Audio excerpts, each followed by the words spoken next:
Hello, everybody, and welcome to the show where after the collision, we sift through Wreckage. There, hey there, Jimmy there. How are you, man? What's cracking, man? Oh, I'm lovely, Jimmy. Well, I was going to say, I am your host, Jimmy T. That is my co-host, the vet, Jamie Williams. And we are here on the Wreckage, live via Hamid Media Group, on the YouTubes, and also at channelattitude.com after the fact. Vet, what a weird week it's been in pro wrestling, dude. There's a few things actually I want to ask you because we've spoken about this before, but again, this doesn't tend to disappear, man. And I guess you can't really add to it even more, but our very own boss, big boss, man, here at Channel Attitude, as in Vince Russo, he's talking that Triple H is going to be see you later once again, excuse me, by 2025. And we obviously know also that Bruce Pritchard and one other guy who was, Michael Hayes, have taken indefinite leave. Is there something to this with all the conspiracy theories and rumors swirling around in the dirty sheets, shall I say? Or is there something to this? Is something going on? What's going on here, man? Because I'm confused. Well, generally in times like this, I say ask a mark. And whatever the mark answers, go with the opposite. I was going to say something silly, and I better not. But I just find it ridiculous, dude, when it comes to all that, man. But I still think he will not go anywhere. I just don't see why he would. Even Ari Emanuel, as a matter of fact, did mention that he went for lunch with VKM, Vincent Kennedy McMahon, a few weeks ago. And he basically said that he's not working with us still. I just went to see how he's doing, basically see if he's okay and whatnot. And he's got nothing to do with the company. And I do believe he's got nothing to do with the company. But all these Triple H talk is getting me a bit, I don't know, dude. But as far as Bruce Pritchard goes and Michael Hayes, at the end of the day, how old are these two guys at this point? They'd be pushing 70, right? Hayes should be 70 by this point. Yeah, something like that. I mean, I don't know how much, I don't know what their day-to-day, what I say, I don't know what their day-to-day, duties are. I just mean like, on top of what we already know. Like, I don't know what else they're asked to do, but I just think it is honestly a coincidence. I'm sure they'll probably be back. Because why do you need to go on indefinite leave? Well, if they're gone, why aren't they just gone? Yeah, exactly. Well, apparently, as far as Pritchard goes, his wife apparently has got cancer again. She's had cancer multiple times in the past. It's pretty well known. And she's gotten over him every time, man. I mean, she's strong, put it that way. But apparently, now I don't know this for fact. This is what Jeff was saying. So apparently that's the reason why he's taking leave. As far as Michael Hayes goes, I have no idea. But I wanted to ask you another question, though, Vet, because I was having an interesting conversation yesterday with, if you remember, former WWE referee Jimmy Calderas. Oh, yes. I was talking to him actually on Twitter, and it basically started about what fucked up pro wrestling. And when I say that, I'm talking about where everybody knew 100% it was work. You know what I mean? Don't get me wrong. Back in the day, I'm talking about in the 90s and 80s, there was always rumblings. Everyone would say it's fake, blah, blah, blah. But no one knew 100% certain. Because it's not like the business opened that fourth wall and told you that it was a work. You know what I mean? They hadn't done that yet. And Bobby the Brain Heenan basically said, and this is how it started, he was a little shoot, and he's saying that it's the business fault for opening the doors.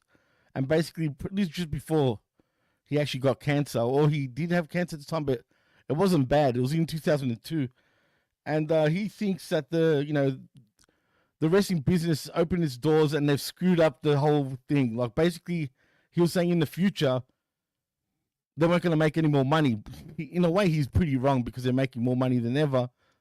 But in my opinion, I felt like, and he agreed with me, by the way, that remember Beyond the Mat, for example, when that came out, and before that, Wrestling with Shadows, the Bret Hart documentary, I felt those two were the things that really opened the doors and screwed up the business, to, in a sense, by opening that fourth wall. Because those two DVDs in particular, when they came out, or not just DVDs, but the documentaries, they were pretty eye-opening if you didn't know anything that goes on in the back. And he agreed with me on that. So, and a few people did, but do you think there's something to that? I think that those things definitely did not help. I think there were many things that did it, like, Tough Enough's another thing. Now you got a TV show about it. Oh, definitely. And at various points in time, there were various degrees of business being exposed. Obviously, it's always been in contention, because even back, if you look at like the old, I say you look at like anybody's just going to do it, but take my word for it. Old newspaper articles and stuff that people would write trying to expose wrestling as a fraud, like and all these things, even back with the Luthezes and the Frank Gotches and those, like they're people like, oh yeah, this is, this not on the up and up. Like, people have always said it, and the people that believe, the people that don't. And a lot of people quietly believed and just pretended, because they understood that it's the same as a show. You go to the show, you just take it at face value, and you have fun with it. And you don't need to debate what's real, because you have people that you like, as whether you think they're athletes or 100% athletes or 100% performers, you still like those people. You enjoy watching those people. And we have that today with athletes. Whether you believe that NFL football is on the up and up, or whether you believe that NBA basketball is on the up and up, even though people have written books about how it's not, whatever you want to believe. Watch the movie Blue Chips. There's so many. Look at the Chicago Black Sox. There's always people that are just in denial about what they want to deny, and they believe what they want to believe, and that's the way it's always going to be. The reason that wrestling is popular now is just it's popular because they're giving people something to do, and they adjust with how the people adjust. If the people are out here chanting for furniture and singing songs, then we're going to give them tables and songs. If the people change their mind and go in a different direction, they'll go in that direction too. It's whatever keeps the people coming to the buildings, right? And for sure. I think because Vince McMahon was in charge of basically the entire wrestling business for so long, because even the other promotions, they would just do what was successful in WWF, or they would try to. Because he was in charge, basically all of his ideas were pushing the industry forward, and everybody else was playing catch up or copycat. For better or worse, he would, like when it was convenient for him, he would give people what they want, and then other times he would say, "Fuck them," like he just would do what he wanted to do. Yeah. Yeah. No doubt, man. So 100%. now we're seeing that. I think what we're seeing here is, and this ties back into the first thing actually that you asked about, talking about Triple H, and is Triple H going anywhere? If Triple H is going anywhere, it's kind of a foolish move, because for the first time, you have somebody in a position of authority and advisory that is a wrestling fan like all of us. He's such a wrestling fan that he achieved the highest level that anybody can achieve in the wrestling business, which is, I'm the new Vince McMahon, damn it. Right. Yeah. Like he Absolutely. did that. He did that. He did whatever it took. He protected himself politically in the locker room. He aligned himself with people that would help him to do that. He stayed scandal free his entire career, even though he was with the Clique. How does Triple H stay drug, alcohol, and scandal free when his best friends are the people that everybody look at as like the worst of the worst as far as behavior and just being general fuck ups, you know, and they just so happen to draw a lot of money. How could somebody be like that? Triple H planned this all along. I don't know when he decided he was going to actually be able to do it, but I think he had the dream of like, I'm going to be Vince McMahon one day. And I think he thought it was going to be left to him. And that's why he wanted to marry Stephanie. Sure, maybe he fall in love with her too. That's a bonus for her. But I'm sure that he was going to marry her whether he loved her or not. And right. I think that now he's got everything that he wanted. And that's a good thing for us because now he can take his own ego out of it. Like, because he doesn't have to keep himself over anymore. Exactly. Like, okay, goal achieved.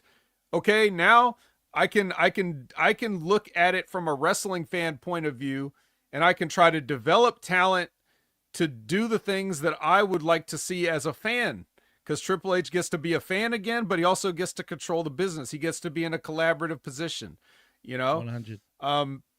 He took the long route to do what he did, and that's why I think that you know, because he kind of gets what fans want to see, that the business is succeeding a little bit more now. And I think that's why, and I think that's why people don't care that wrestling's a work, because it's like, well, I don't care what it is. If I get what I want, then I'm going to support it with my money. If I like these people, if I like the Cody Rhodeses of the world, or the Roman Reignses of the world, or the, you know, whoever it is, I'll support them with my wallet. I'll buy the merch. I'll buy the ticket. You know, those kind of things. I'll buy the video game so I can play as them. I'll buy the toys, you know, like whatever it is. That's what we're seeing. And I think that's kind of why it remains popular. And I think that also is why Triple H ain't going anywhere. So that answers both your questions right off the top. But I do think that I could be wrong in the future, and we'll see about that. But that's just my take on it. Yeah, no, I agree with you 100%. I think he's going nowhere. There's no signs. I don't know why this keeps coming up over and over and over and over and over, especially around our circles, which is bizarre to me. You know what I mean? Because I'll tell you why. I'll tell you exactly why. Okay, and I love everybody, so it's not a personal. It's not a personal thing. I'm just telling you, I don't agree. I don't agree with them, and the reason, here's what I honestly think, and I hope it doesn't hurt anybody's feelings. But you've been pushing a narrative for how many years? And if the narrative isn't true, then that means you were wrong all these years. So of course you got to keep pushing it. You're gonna keep pushing it until you're right. And you know, that's just what it is. So if that's what people believe, if they believe that, you know, the whole old regime is going to get rinsed, then okay, you believe that. Don't take into account the fact that part of the reason there's a new regime is because of some of the people that are here and wanted to they were in the old regime and wanted the old regime out, and maybe helped make it happen. So, and we've already spoken about that, and we both agreed that, you know, Triple H was one of the, you know, cogs that wanted McMahon out, including his daughter. I'm talking about Vince's daughter and Stephanie McMahon. There's no ifs or buts about it. The timeline's all matched too. But anyway, I agree with you 100%. I don't buy it one bit, and hopefully it doesn't hurt anyone's feelings. But here at Channel Attitude, we've got free reins to talk how we feel. You know what I mean? Real talk. The real talk, right? We don't have to agree with, you know, everybody that works here. That's just our opinions. I just find it bizarre that it keeps getting brought up over and over again. But hey, that's their opinion. Yeah, and well, here's the other thing too. Like, even if we're talking about, okay, maybe there's not, it's not so conspiratorial that Hayes and Pritchard are on a leave. Maybe they are on the chopping block. Maybe they are getting pushed out. Maybe they are being rinsed. And you don't think that Triple H is like, well, sorry, fellas. Well, Like, funny. does it all have to be a package deal? No. Well, yeah, it doesn't. I've heard Triple H himself say that guys like Bruce Pritchard and Kevin Dunn at the time, now we know he's gone, are not going to be here forever. He wanted to change. And he was saying this years ago while he was doing his NXT thing. I can't remember. I saw it on television. I saw an interview where he brought it up, you know what I mean? But it always stood out. And then I was surprised that Pritchard still stuck around after Vince was gone. But, yeah, look, man, it's the old guard in terms, they're up there with age.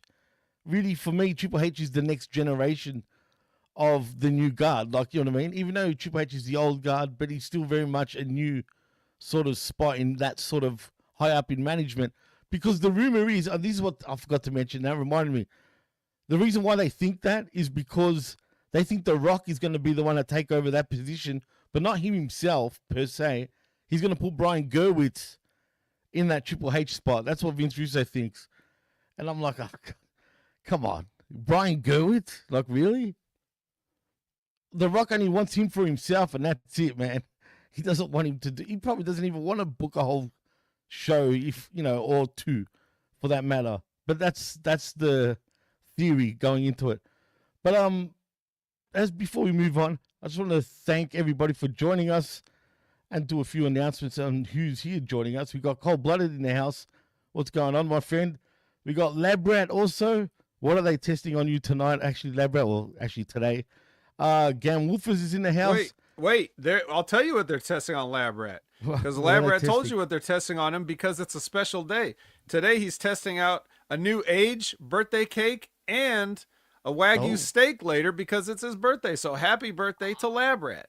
Funny you say that. I was just going to mention birthdays. I didn't know it was Lab Rat's birthday, but happy birthday, Lab Rat. What's going on, man? How old are you turning? You won't tell us, but I bet. But also, it was Charles the Hammer Alfred's birthday also a few days ago. I don't know what's wrong with my voice. The great happy Charles birthday the to Hammer. you also. Sorry, Vet? I said the great Charles the Hammer. The great Charles the Hammer, exactly. Church and wrestling for him, it seems, today. I mean, you can't go wrong with church and wrestling. Absolutely. Also, we got the biggest ass on this whole planet in Frank's Pickle Barrel's ass. Hello, my friend. What's going on? We've also got... Who else but Zane Vicious? Zany, we call him these days. It's Zany Zane. That's what Jeff likes to say. And that's... we also got Sonic the Hedrat joining us. What's cracking, bro? Another Good legend. to see you here. Another legend indeed. And, of course, Mike Martin is also in the house. Your best friend, actually, Vet. My friend. Your friend. And, of course, last but not least, it's the Gruss. Or is it the Gruss? Or is it G. Roos? I have no idea. But I'll stick with Gruss. There's no way to know. Unfortunately, there's no way we could ever find out. No, we'll never find out. But he sucks, though, because he hates Greek food. How can you hate Greek food, Gruss? I can't get over that, man. But thank you for joining us, bro. Anyway, let's get back into some news. Vet, this is going to be good for you. Allegedly, now, this is not confirmed or anything like that, but it's allegedly, Lance Anoa'i has signed with WWE. Oh. I personally think he sucks, always has sucked, and has so for years. No offense to him. Yeah, I'm sure he'd be like, oh, yeah, no, that's fine. But I'm just saying, no, really, Lance Anoa'i is going to be the most boring Anoa'i in all of the Anoa'is. Let's be honest, dude. I mean, from what I've seen, he just bores me to death, dude. Well, I never watched him once, so I don't have an opinion. Really? Oh, interesting. Yeah, he's pretty plain, dude. So maybe they see something that I don't personally. I know I'm not the only one that thinks that. There was a few that actually said it in the chat yesterday in the Smack Attack. Maybe it's a little bit of that nepotive, if you will. Clearly it's that nepotive. But that's fine. Let's if he sucks now, if he's bland, then let's see if they can season him up a bit. Game Wolfers wants to know, where's Waldo Anoa'i?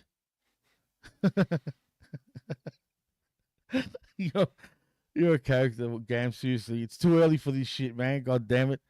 But that's funny though. Still, look, cool. Do we need? I mean, is it going to become an absolute? Could we possibly get a Royal Rumble of just the Islanders, bro? Imagine that. No, he could, but it's not going to That'd be happen. bizarre. Like Mike Minor says, the NWO bloodline. It's getting to that point. I mean, That's seriously, right. it's getting ridiculous. Wolfpack In coming other with news, the mass destruction. yeah, exactly, the Wolfpack. Did you hear about all these reports about Malachi Black and being his last day on Dynamite? Which I must say, it looked like see you later type of deal, but then we see him on Collision anyway, and he's come out and said, I'm not going anywhere. What was up with that? Why did he act like he was done pretty much? I don't know what he acted like. This is the same thing that Buddy did at the end of the match when Adam Cole beat him. True. I guess, yeah, but I don't know. He was waving to the crowd, though. Do you know what I mean? Like, it just seemed a little more. Like, why do they? Okay, say it was all for storyline purposes. What are they trying to get friggin' Cole so over that they bow down to him? I mean, what is this shit, dude? Like, they're trying. Shit, it's not gonna work, man. It's just not gonna. It's not gonna work. Frank wants to know, when does Jason Momoa show up? Oh God, please. Hopefully never. But then again, you never know. Seriously. But anyway, is there any other news? You know, the week has been kind of slow, dude. That's why I started off with what I said, because other than all this shit, I mean, I'm trying to see if there's anything worthwhile, really. There's a lot of Japanese news, but I don't know. Well, let's not get Mike Martin to leave the chat. Let's just skip the Japanese news. I was just gonna say our listeners don't seem to be really that into it per se, but you guys suck for not being into it. But to Man, be fair, Jimmy, you ain't watched New Japan in months either. Shut up. I know. New Japan sucks now. Okay, I said it. Look, when I was talking about it, it was the hottest promotion. It ain't the hottest promotion no more. So it's not hot. I talk about everybody was hot. Hey, there was a point when MLW had the hottest TV show. Nobody was watching it then. I was like, hey, who's this Maxwell Jacob Friedman kid? He looks like he's gonna be something. And it wasn't nobody else saying that. That was me. I knew MJF. I knew him in MLW 100%. That's when I first saw him. No, you didn't, Jimmy. You yes, liar. I did. Nobody knew him. Nobody. Come on. Me. I remember him very well in MLW, man. That's when I first said. It was also Greek God Papadon that first led me to MJF, because he had a match when MJF was young, dude. Shout out to GGP, by the way. Yeah. Oh, you guys all suck, seriously. You and Frank. I'd still rather eat Greek food than watch a New Japan show right now. Isn't that bad? Is it that bad? Actually, you know what? I've been intrigued about New Japan, Vet. I was actually going to ask you off the air, but I still need to get. Well, let's just do it now. We got everybody hot. I was going to say, if I had watched, because I'm intrigued with the last event that was on and the upcoming events, I might actually start watching it just to see if I get back into it again. Because there's a few things happening. Like Kenny Omega came back in New Japan. He wants to have a match in January. They did the Kevin Owens, Cody Rhodes bullshit. People thought that was actually a shoot. Come on. It wasn't a shoot. I do think Kenny, though, is very close to returning to AEW. I feel by the the new year, he'll definitely be back. But if I watch New Japan and you have too, we got to cover a show or two, man. I mean, come on. Get Jago into it too. Hell no. There's too many white dudes in New Japan now. I'm done. Really? Wow. I can't believe I'm hearing it from him, dude. It was so opposite like a few years ago. Not even. 100%. It's all about the talent. True. Right? Back in 17, 18, they were cooking. They had a great roster and everything was good. But they basically, they basically have the same top to bottom. They have a card of matches, and the matches are kind of all the same. But because you like the people, you'll just sit there and watch the same match 10 times a night. Okay. Right. Now, if you replace this with guys like fucking Gabe Kidd and, like these other dudes, nah, man, I'm not interested. And the new guys that they brought up, like have largely been failures. in my Yeah, opinion. it's true. Shota Umino ain't getting it done. Can't Yuya believe it, Uemura dude. ain't getting it done. Like, these guys are like just whack imitations of guys that were over. And it's just, I don't, the future does not look bright right now with the talent they're bringing up. They're bringing in a lot of outside people and they're kind of boring. So it's a bland roster from top to bottom right now. I mean, the Right, matches and the no. shows are just as good production as they ever were, but the people are boring. So I don't want to watch. And that's it. It doesn't matter. Like, Plus the ones that we they've always did had really good like. they've always had good booking and production. So that's No, not going to definitely. change. But I don't care if you're not booking and producing good talent, I don't want to watch. So Yeah, no, I agree 100%, man. I agree 100. But I am intrigued. Like I said, I've been sort of itching to watch some New Japan. I do miss it, but you're right. I mean, it sucks right now. But you know what, Vet man, I think that's about it as far as you know, real serious news goes. Unless there's other things that you know of that I don't that you wanted to talk about, please well, do. I do. So Oh, speaking of Talent Scout Jones, all right. right. The best in the world, right here. Yeah. So, they've been releasing some of the people's names that have been selected under the WWE ID program. Oh yes, good segue. Because yeah, continue. So anyway, like, I see some of these names and I see like somebody like Jack Hartwheel. I'm like, oh, really? Jack Hartwheel? All right, sure. He's been Fine, identified whatever. like under WID. Yeah. And yeah, I'm like, why? So, but anyway, yeah. So one of the names I saw was this guy's name was Cappuccino Jones. Okay. Who? Cappuccino Jones. And I was like, who the fuck is Cappuccino Jones? I just looked, I Google image searched Cappuccino Jones. Right. I've yeah. never seen this guy before. I've never seen any of his matches. I haven't seen him wrestle. I've only seen the pictures on Google image search. And I'm like, this guy's my favorite wrestler already. Really? Like, I'm telling you guys, this guy is going to be somebody. Now So you make me want to look him up. mark Cappuccino Jones down. I was like, he sounds like a blaxploitation joke, right? He does. And then I go It's look at true. the images, and like, that's how he's promoting himself. Like, he has the old like 70s font, and he's like wearing the cool like That's like awesome. the leather jacket and hat, and like this guy, and he looks like he's tall, he's Oh, jacked, let's like see. he's a good he looks like Dude, a fucking star. I would give I this gotta guy all the belts. And I haven't even seen him I haven't seen him take one step. actually, can I show you? I got to show something. Go ahead, put you'll him probably up. like it. It only goes for a minute and a half. I got to pause it. No, This is don't even cool, show though. don't even show a video. Just show a picture. No. Trust me. Like No, gotta you see trust this. me. Picture. All right, fine. Because it looks good. They dude. want to It's a watch if vignette. they want to watch a promo, go watch it yourself. Just show the picture. All right, fine. Okay, let me just go back again for a minute. Because now I'm kind of excited. I'm not gonna lie. What's a good picture that I could show? Any picture. Show several pictures. Okay, have you seen the one where he's I'll just share the screen now, where he's acting like he's drinking, I guess, cappuccino. Hang on, I'm going to share it Why now. am I still waiting? Hold on.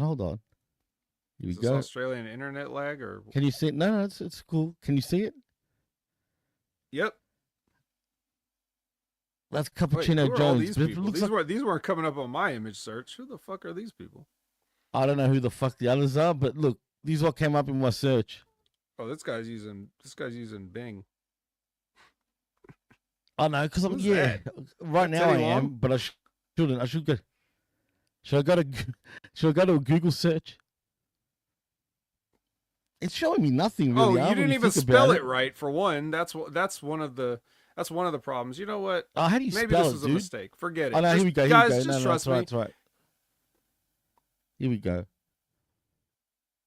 But still, it's fucking showing me the same shit. Forget it. It's over. You ruined it. It's That over. looks funny though.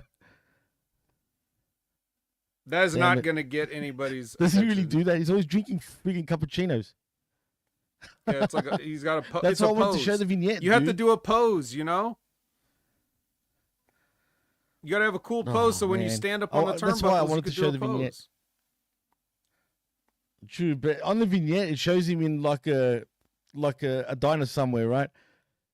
And he's drinking a cappuccino, obviously. Oh yeah, I haven't thanks seen for the rest putting that of one it, up. but I wanted to show you guys, man, but you told me no. God damn it! You only had to put the thumbnail. You don't even have to watch a video. Never mind. No, all the shows him just kicking back. Cappuccino Jones, everybody. Cappuccino Jones. Is he bald now, by any chance? I don't think so. No. Okay. All Maybe. Right. Never mind. Good. All Cappuccino good. Jones. I got to look more into it. But yeah, clearly friggin' my browser. Why is it Bing, man? I need to change it from Bing. Bing sucks. Mike Martin's just naming black people he knows. Doesn't look like any of those people. Now who's racist? God damn it. Elaborate goes, someone needs to plug and unplug Australia's internet. Yeah, plug it and plug it back in, but then you guys will lose me, so. But in all honesty, though, Australian internet is one of the shittest in the world. If you don't believe me, look it up. I have no idea why we're like that when we shouldn't be, but it's true, man. Freaking Australian government. Anyway, that's all the news. Check out Cappuccino Jones. I'm sure he's better than what I showed you guys. I'm going to do my little research when I do get to it eventually. But Vet, should we put the gloves on and sift through that wreckage? Might as well. Let's do it. That's gonna that last like 5 minutes is gonna be like it's gonna be torture for the audio only.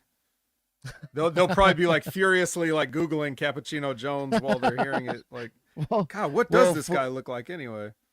For everyone that is just on the audio, just do your research and you'll see for yourselves. Trust me, you didn't miss out on much. Yeah. Well, hey, let's stay on black people because guess what? Tony Schiavone on Dynamite is going to bring out the Hurt Syndicate. Oh, God, I hate the song, bro.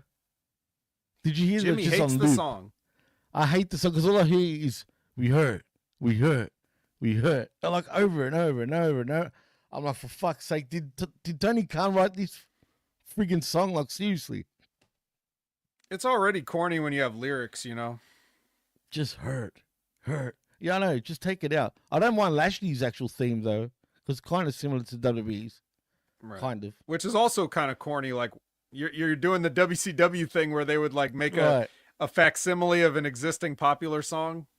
But at least WCW kind of did good sort of jobs of those songs, though, generally. Because some of them, they were kind of good. Like DDP's. They were the kings of ripoffs. Jimmy Hart knew what he was doing when it comes to ripping off popular songs. Like I always used to love Raven's WCW theme, for example, which was pretty much his TNA theme. so anyway, Tony Schiavone's in there, and when the Hurt Syndicate comes in, they're like, "All right, get out of here." So he gets shooed out, and then they show a video about what happens when you turn down the offer of the business card. And, of course, that's them beating the shit out of Swerve from the previous week. And then Swerve comes out with his full entrance song, which I guess those lyrics are okay, too. You know, Swerve when I drive and all. But then he just comes out and says, Bobby Lashley, full gear. And they're just like, sweet. No worries. Right. Like, which basically, let me translate that for you from pro wrestler speak to just normal person speak. I'm really mad at you, Bobby Lashley, but I'm not so mad that I can't wait a couple of weeks to get in a wrestling match with you and not a fight. So I will wait. This is my issue with AEW as a whole too, dude. They always either just fight or there's no promos leading up to their like blow off match. For example, we'll get to that, but AEW tend to do this shit a lot. But yeah, as far as Swerve goes, that was corny as hell, dude. Him just coming, Bobby Lashley. I just rolled my eyes straight away, dude. I was like, nah. Why? Why the guy that like the guy that goes and visits your baby in the crib and goes to your wrestling school and leaves you in a puddle of blood? And isn't this that guy? And he's just now he's gonna be like, Because isn't Full Gear like in another week or two? 2 more So weeks. like, yeah. So it's like, I'm gonna try to stay mad this whole month, and then I'm gonna And eat a done nothing. Thanksgiving dinner, and then I'm gonna fight you, Bobby Lashley, He better while come I'm to fat. his house. like Randy Orton. Oh, That's God. why the pile driver crippled him, because he's so fat now, and all that weight Oh, on his dude. neck. Actually, I was going to ask you about that. but I Yeah, forgot to. Randy Orton's got hit in the neck with his own stomach on that pile driver, and that hospitalized him.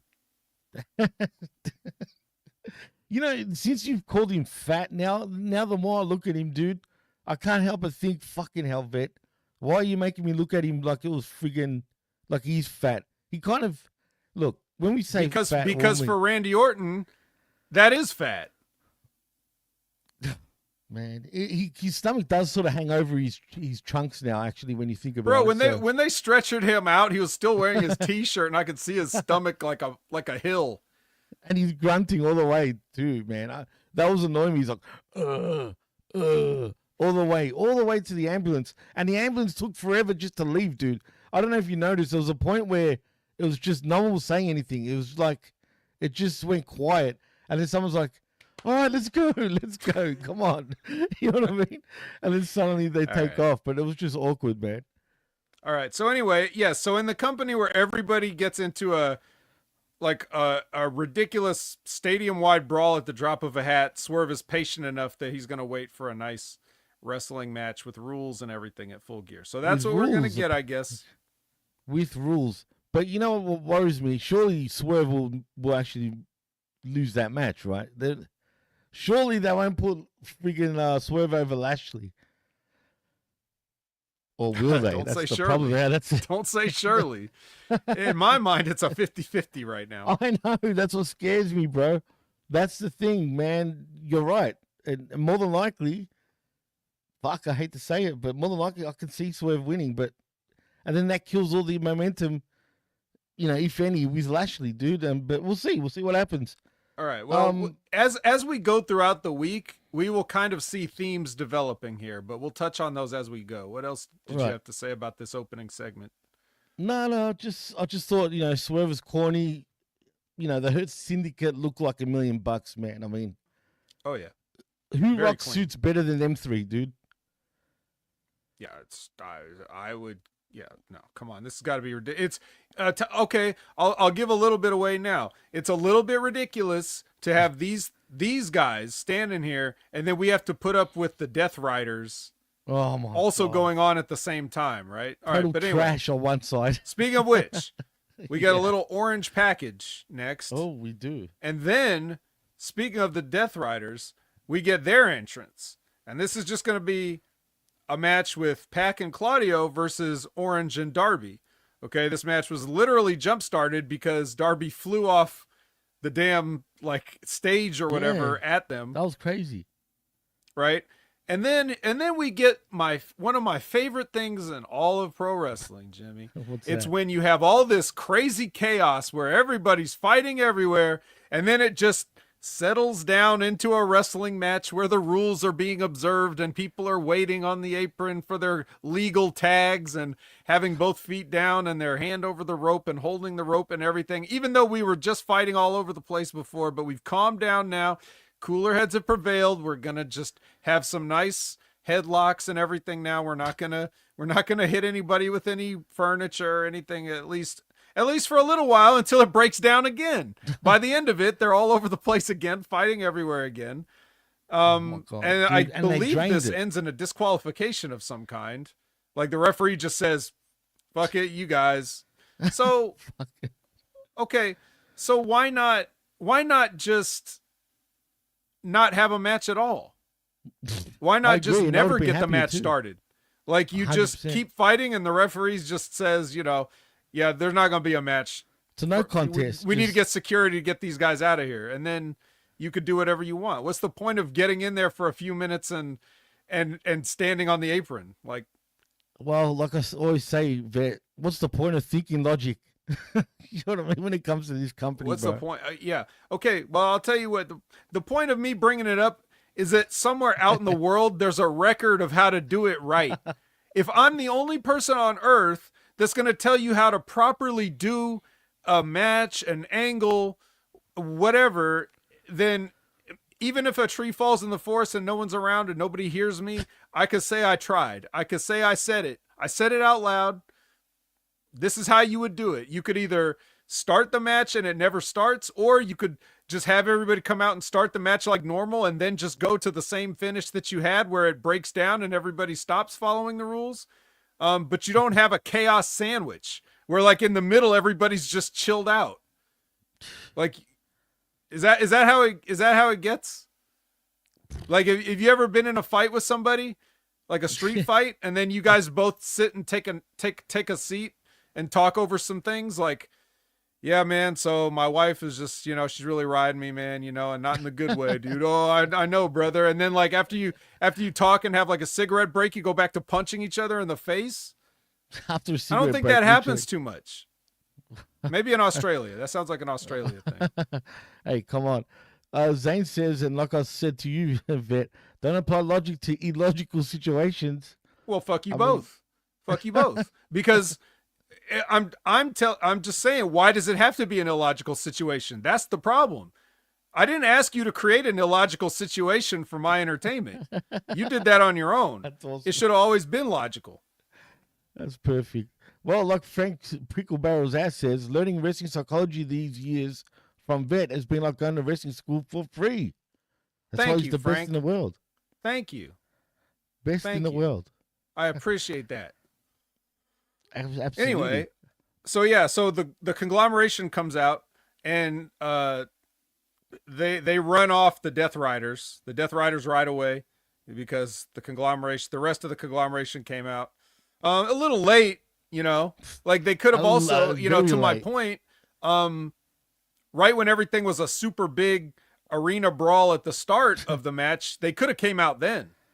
They didn't have to wait until the settle down part and the commercial breaks and all this other stuff. They could have just came out and be like, oh shit's on. Let's just fuck them up right now. Why do you care? The Death Riders tried to kill Bryan Danielson. Why do you care? Just jump them. The whole locker room should jump them every time they show their faces. None of this makes sense. Funny you bring up attempted murder. There was more attempted murder on this show, but we'll get to that when we do. Yeah, because Zane is the ultimate troll, right? Like he always knows literally just the right troll thing to say. No, that's not. It's not pro wrestling. That's what they've trained you to think pro wrestling is, and that's the problem. Exactly, Zane. You smart ass. Always a smart ass, dude. But anyway, yeah, this is again. This match went way too long. It actually lost me when they slowed shit down and were actually playing by the rules. No shit, I was like bored at this point, and then it got into a mess again and whatever. And next thing you know, no one wins. But like you said, why was that match even a match in the first place? Why? There were several ways. There were several ways they could have booked that segment, and they didn't do any of the right ones. And even if commentary did try to explain, did they explain why they had to hit their music before they went out? Wow, that's a good point. Hey man, this is an emergency. We got to get out there. Hit our music. Anyway, do you think TK is standing there like telling everybody like in Gorilla somewhere? Wait! Don't run out just yet. Don't run out just yet. Now, don't run out. Yeah, don't run out and leave me alone. I fear for my life. Fucking TK, unbelievable dude. Anyway, let's move on from this. Renee is with Ricochet, right? Looking clean, right? And then the Hurt Syndicate comes by and they're like, "Hey, good luck tonight." Give me a little massage, they got that pat on the back. Yeah, a little pat, So they're telling that story, and see, that's all you need, just a little bit. Hey, good luck tonight, and then move. Not, just beat him up or all this other stuff. Just a little something. It's fine. It's called psychology. You know what I mean? There was actually psychology here. Jeez. Mm-hmm. Now, here's why the conglomeration was actually coming out. They didn't really care to help the rest of their friends. They just had a match next because this is the fight without honor match. So right. It's the conglomeration versus the learning tree. And now we have just booked back-to-back chaos because this turned into the third giant brawl on the show. Now, 2 of the 3 brawls were the same people, but now we've got a whole different set of people that have no vested interest. The learning tree has no vested interest in anything that's going on with the Death Riders, but here they are, and now we're just brawling all over the place again in the fight without honor. Jeez. It's a wrestling promotion without honor at this point, dude. No shame. Like, literally, no shame. Like you said, they went from one mess into another mess, and there will be more mess later on. But how do they get the structure of the matches so wrong, as they do all the time? How do you go back to back like that? I'm not sure. Idiots. I'm really not sure. I want to hope that there was something that happened that made a switch. I want to hope that. Let me hope. All right. The important thing about this, okay, forget all this other stuff. I wasn't paying attention. What I did pay attention to was that Tomohiro Ishii busted Chris Jericho's brain and pinned his ass. So that is on the a la carte menu for me. Yeah. And Ishii notch in the win column. I'm eating. I'm finally eating tonight. And he ate well, actually. Very well. But why isn't Shane Taylor friggin' eating? Well, we'll get to that. Did you have any thoughts on the fight without honor? Same old shit, bro. I've seen this a million times. So really? Yeah, like the previous segment? Yeah. There's nothing really to say other than it was expected. It just unfortunately wasn't for the championship or anything like that. If anybody in the chat had a favorite like furniture spot or something, go ahead and put it in there. We want to hear from you guys. What did you guys like? Go ahead and for share. Me, it was basically when Briscoe jumped off the ladder onto Jericho through the table. That's the best furniture spot for me. That was it. Okay. Yeah, I already said my spot. So the Death Riders walk by a camera and then they talk to it. And then we get our next match. Adam Cole, baby, versus Malachi Black, baby. Here's my note on this match. It looks ridiculous. Well, first, anything Adam Cole does is ridiculous. But it especially looks ridiculous if you're going to stand there and actually hang in there with Malachi in a striking contest. I have my notes too, and I was writing, and I actually forgot them over there, but I should grab them. But this match was again, I felt like Malachi wasn't actually giving it his all in this match. He was just going with the motions, knowing that he's going to lose, knowing that this little fat fucker, I know it sounds weird, a little fat fucker, right? He's Skinny like fat. just taking out, he's taking out all of the House of Black. Why? Who the hell is this guy, dude? Like, you know what I mean? Yeah. And it's not RVD. It's Bay. Yeah. Like, come on, man. I'm supposed to believe. Yeah. Anyway, whatever. Like, again, why do I care?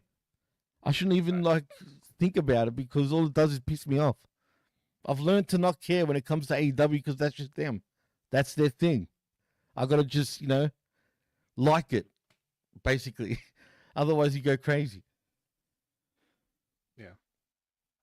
I mean, even just to dispense more, psychology and wrestling advice, you could have even done a thing where you actually tried to punch and kick Malachi and he just easily counters it because your shit looks so bad. And then you have to go to a different tactic, like trying to out wrestle him, since you're clearly not going to out kick him or out punch him. So you try it, you get shut down, and then you go to something else. That's a story you can tell in the ring. It's just very simple. You don't just go 50-50 because everybody does. And TK that's doesn't why know that's psychology. why Adam Cole's not a good worker. He's a good move doer, but he's not a good worker, or he's certainly not a physical specimen. But like, if you're not a physical specimen, you work that into the way you work your matches. Right, but he's got no sense of psychology at all, Vet. Like, doesn't understand the concept of psychology, in-ring psychology, that is, at all. And like Frank's Pickle Barrel's ass says, video game playing is He's all that he gets, pretty much, man. Well, yeah, I'm not gonna. He's size 6'9", so too much. Wow, imagine that. All right. Well, anyway, it's ridiculous for him to hang with Alistair or Malachi or whatever his name is. But also, beating him is also ridiculous. Yeah. And then he cuts a promo after, and he says, in the event of a three-way tie, or no, in the event of a tie, like if he and Roderick both win all of their matches, then that makes the match a three-way with MJF at Full Gear. And somehow Maxwell Jacob Friedman has a live video set up at his house because he cinematically is like pacing around and then makes a phone call. So yeah, we're getting a live, except we're getting a live 24 frames per second feed into MJF's house. 24 frames, full Hollywood shit right there.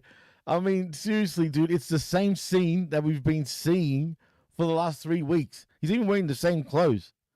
Mm-hmm. I mean, that didn't even. Well, that one time he was butt naked, but was he? Oh yeah, I think remember he got a massage. You're right. That was it. But the last 2 weeks has been him in the same clothes, in the same sort of area of the house wherever he is. And why the spooky stuff? Why is it so dark in his house? You know what I mean? Because he's a dark guy. I mean, come on, man. And he doesn't even say nothing. He doesn't really interact. Like, it's just... Devil. Yeah, the devil. That's it. That's exactly what it is. I hate this shit. Again, lazy all the way around. Just total lazy. No effort. They make no effort, dude. Again, how many times do we need to say this? They don't know how to fucking tell a story properly. They don't know anything. They just do it. And that's it, because all they care about is the marktards that do love them, right? And just accept everything for what it is. That's who they're fucking booking for. As long as they're happy, I guess they're happy too. They're not happy. They just don't know it yet, and they're in denial about it. Good. Here's where I thought I was gonna be happy, because Renee is with Jay White. Okay, and by the way, the delay on the Switchblade action figure is over. It is on the way. It should be here by Wednesday. So by the next Wreckage, I should have a shiny Jay White. But Jay White. Jay White. Hey, if you get it earlier, let me know, man. Like, send me a text or something. Send me a picture. I really want to see this. All right. But yeah. So Hangman attacks Jay, and they start brawling. We haven't seen any of this all night. And then Juice Robinson joins, and they both start beating him up for a while. Then Paige runs away, and then Jay gets on the microphone and says a bunch of stuff. But a bunch of stuff. You know what was weird? Him being a full-blown babyface in this promo, dude, was just making me feel weird. And Juice took way too long to save his backside, dude. I feel like Juice took his time way too much.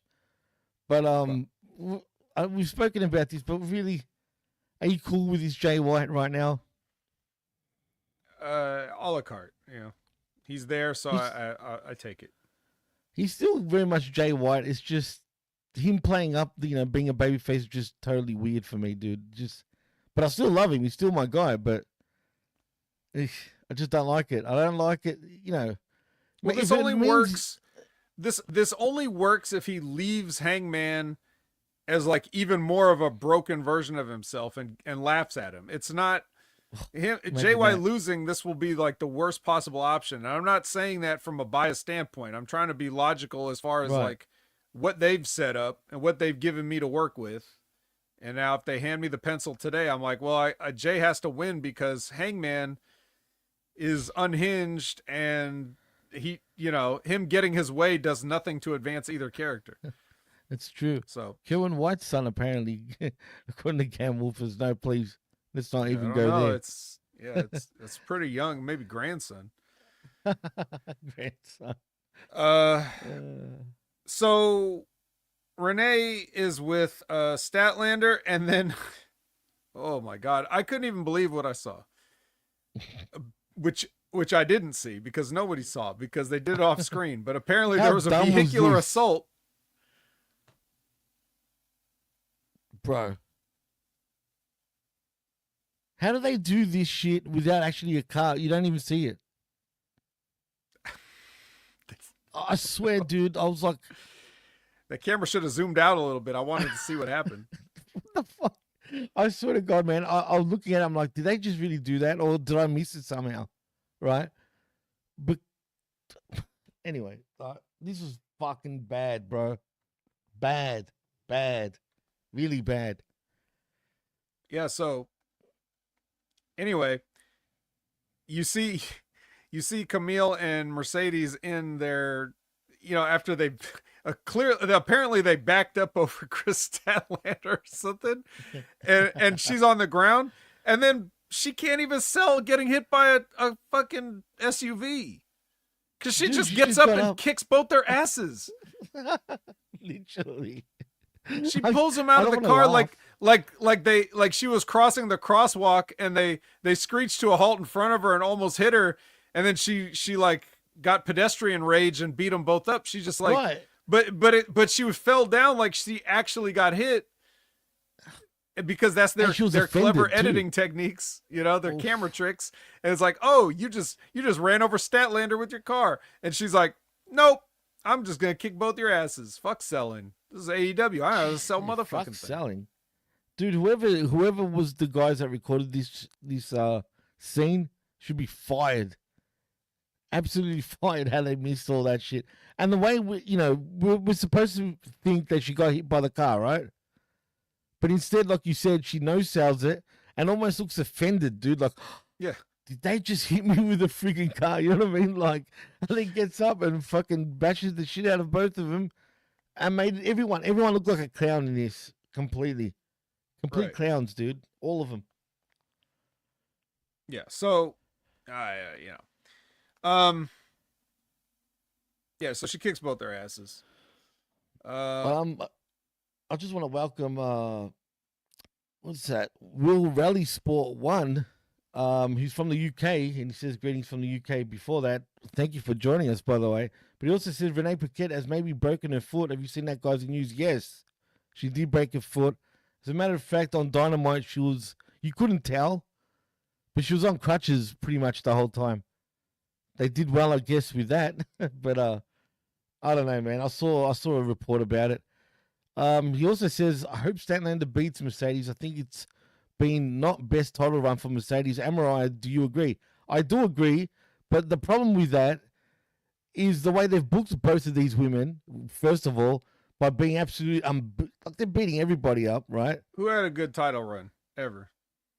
In AEW, in the women's division, or as a whole? Yeah, as a whole. Honestly, the best run probably, and I don't even agree with what I'm about to say, it was probably Moxley. His first run, that is. Better than Cargill?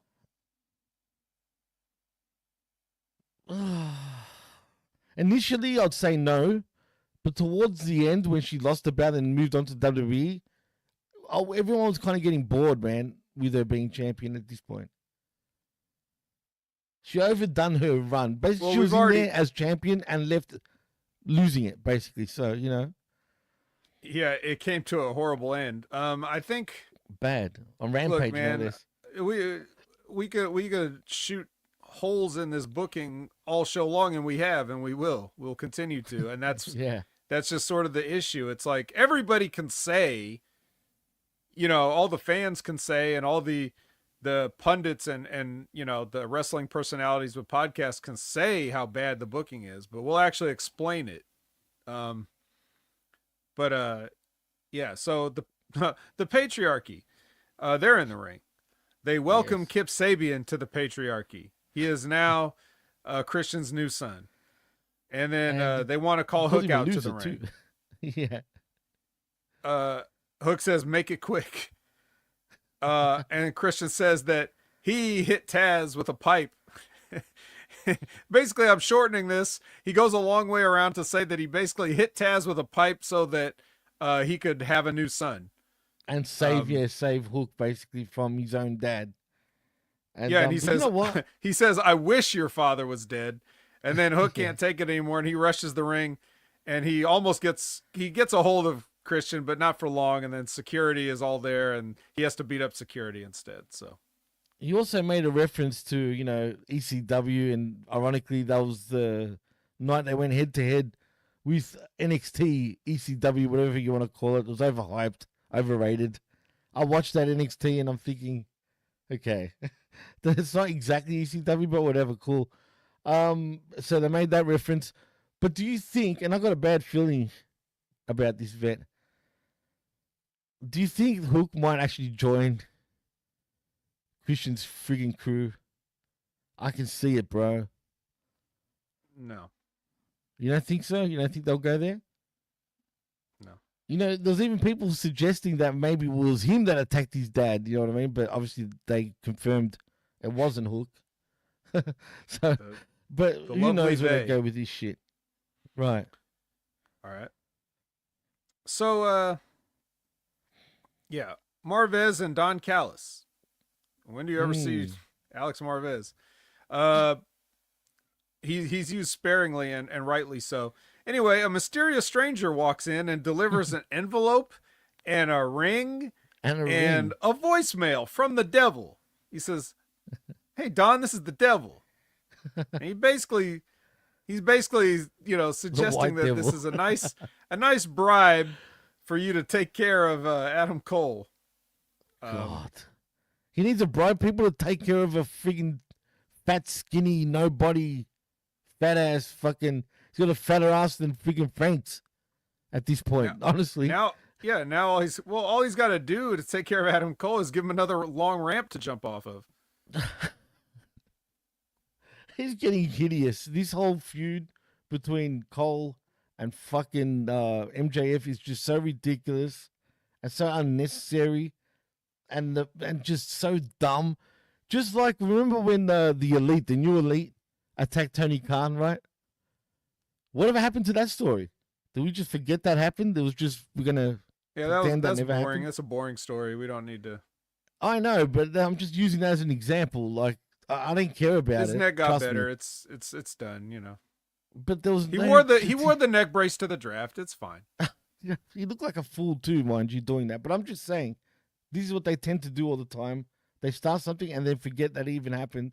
And now with this, I don't even want to call it a double turn because I don't even know what the hell it is. It's just retarded too, bro. I can't handle it. Well, can you handle Penelope versus Jamie Hayter? They are some lovely ladies. That's true, but Jamie Hayter these days, I'm gonna be a hater on Hayter, bro. Straight up. That's true, but I mean, she has looked better, but she's still a lovely young lady. Oh no, absolutely. She ain't ugly, but Jesus, I prefer the old version of her by a long shot. And do you prefer the name Haterade for her finisher? It's so, again, this is Tony Khan coming up with this shit. It had to be. You'd be like, Gatorade? Hater. Gatorade? Haterade. Even though people would say that, all throughout the years. But whatever. He's cool. All right. Well, whatever happens, this match doesn't last long, so thankfully. And fun bonus at the end, we see, well, not directly at the end, but we do get a short vignette. Mina is coming next week. So yes, Mina Shirakawa will be back. She'll save all this mess. I agree with you, Gross. That's exactly what's going to happen, dude. 100%. There's not even an if or but about it. That's exactly what's going to happen. All right. Well, this is what's going to happen next. Kyle Fletcher and Konosuke Takeshita versus Ricochet and his mystery partner. We advertised a mystery partner, and it is none other than Powerhouse. Yeah. Powerhouse Hobbs is back. Did he just come back from his long walk around Oakland? Is that what happened? Yes. He's back. I mean, what happened to his He took such a long walk that his contract with the Callis family expired, and no one thought to mention it for all this time. Because, you don't want a big dude like in your little clan, right? I mean, let's be honest. I mean, no. How do you forget? You don't want anybody to make Kyle Fletcher look like he's even more off the gas. Oh, he actually does look way worse than he did not long ago, dude. You're right. Well, again, he can't be anything like Will Ospreay, so he's got to get off the stuff. Do you think that's what he's thinking though? Like literally, that's psychology. I don't know, but it's a very funny coincidence. It is. It's true. It's funny. Good timing there. Funny.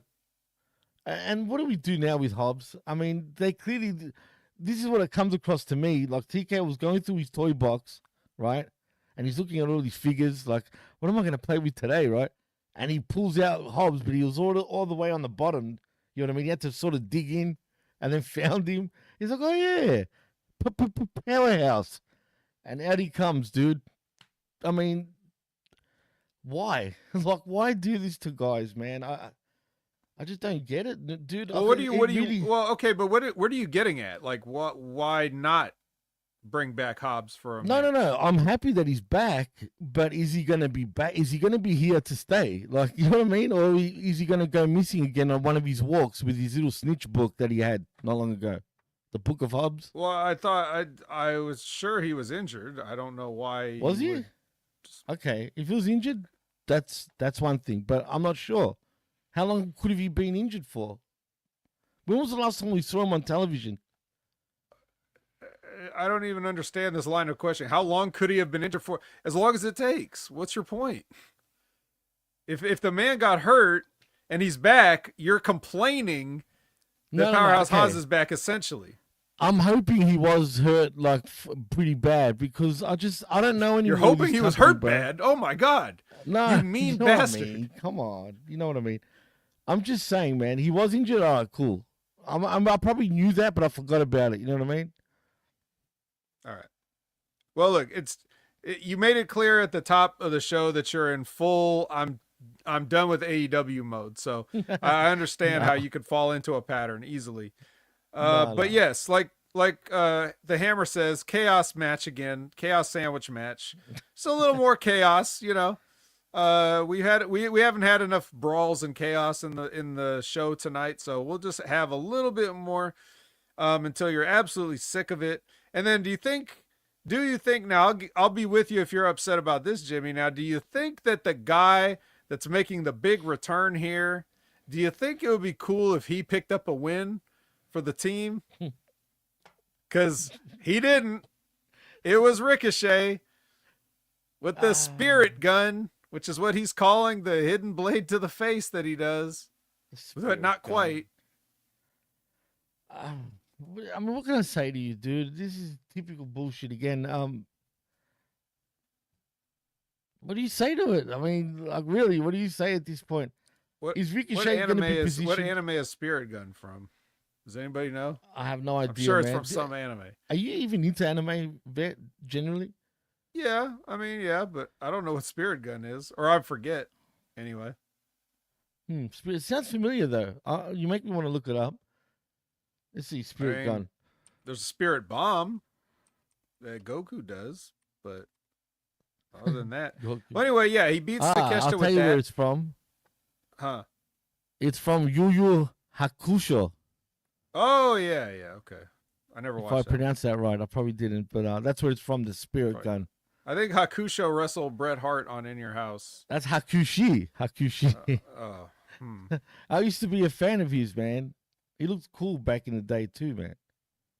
So anyway, after they win, of course, the heel team is going to use the heat back, which is a deadly maneuver that you can only use after you've already lost a match. And then Mark Davis comes down and he's like, "Hey, I'm going to help." And then the whole Don Callis family comes down. Then Adam Cole comes down. Then Ospreay comes down. Then they hit a Screwdriver's music, and a screwdriver comes out of the back, and everybody's just, this is so crazy, man. TK will he sign anybody. He signed a Screwdriver. He'll sign anybody. But yeah, Fletcher escapes before they can actually kill him. Oh, you telling me there was going to be another attempted murder and we didn't get it? Yeah. Damn. You know, so is Davis now back with Ospreay and the United Kingdom is going to be a thing again? Not United Kingdom. What's it called? What was the name again? Empire, that's it. Yeah. Do you think it'll be back, but this time with Mark Davis and blah blah blah, and you know Maybe. Ospreay as your leader again? Maybe. Or is it all just, is it going to be a swerve? Was Mark Davis with his partner Kyle Fletcher all along? That's a great point. I didn't think of that, man. That's actually pretty good thinking. But again, maybe you're thinking too deep. This is AEW. I don't think they think that deep. I could accidentally think deeper than you're allowed to, but they don't. They can't. But yeah, I like that idea. That would be cool. Actually, that would be a great little swerve because I think a lot of people wouldn't have seen that coming, if that's the case. Because AEW haven't trained their viewers. When have they done a proper swerve in this company? That you will all like, they do is shit. swerves. No, yeah. All they fucking do is swerves. I'm talking about legit double swerve. Yes, they've done it so many times. I can't even think of how many times. No,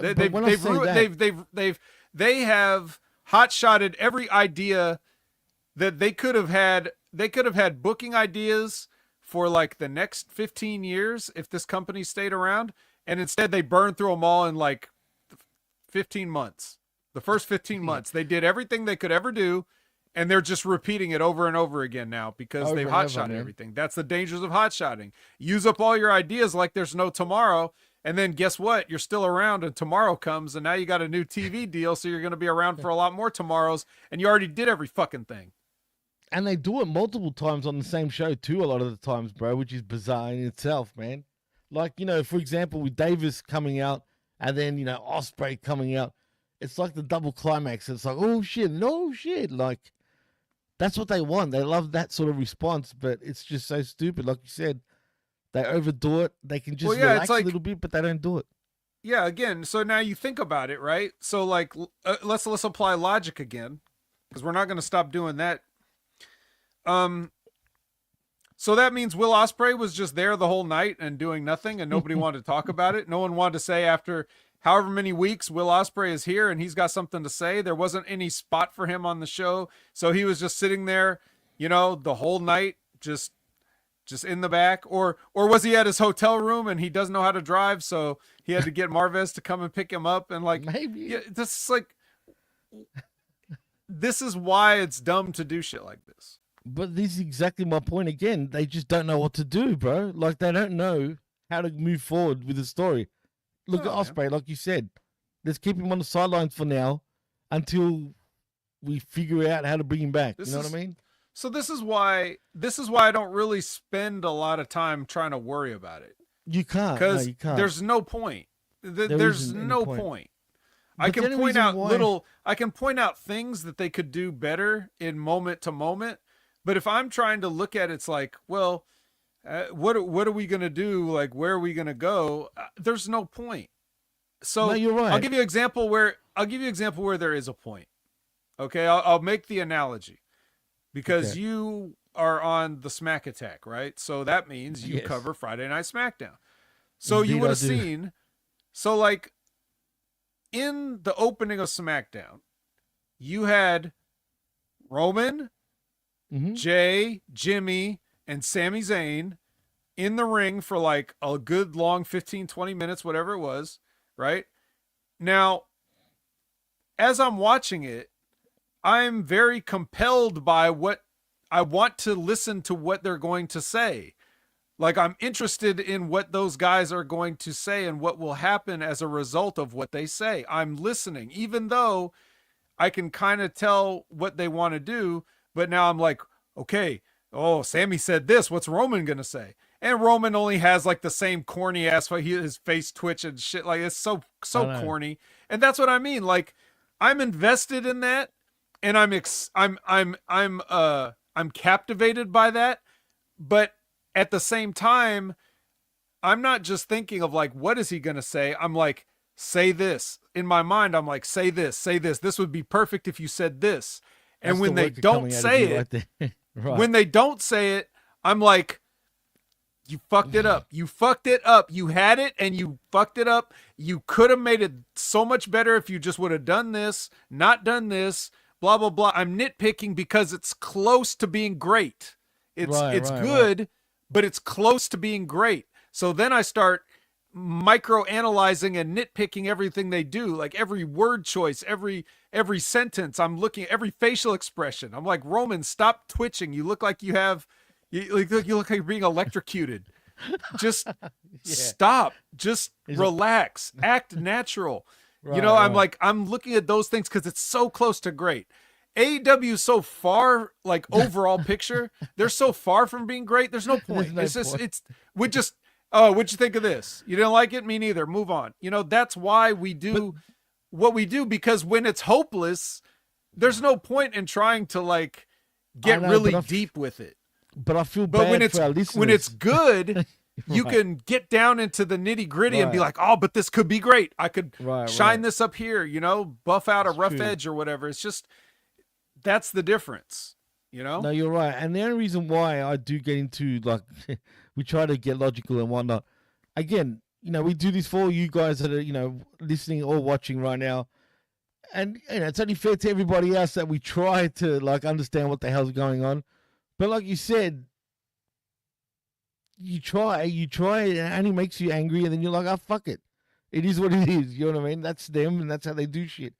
But we try to get to the bottom of it. But every time we do come up with, shit on how to make it better, they just don't. They don't. It's too late. They don't bother. It's armchair booking, right, from our standpoint, because we don't know what it is until we already watched it. If we were... If I were involved in this, I could try, but the reason that I'm not involved is because I know people aren't interested. They just don't care about ideas. So it's true. Then I don't care. If you don't care, I don't care. But speaking of don't care, it's Rampage, baby. And here's the thing that doesn't. I don't need to speculate on storylines, because it's just Hikaru Shida versus Viva Van. Guess who wins?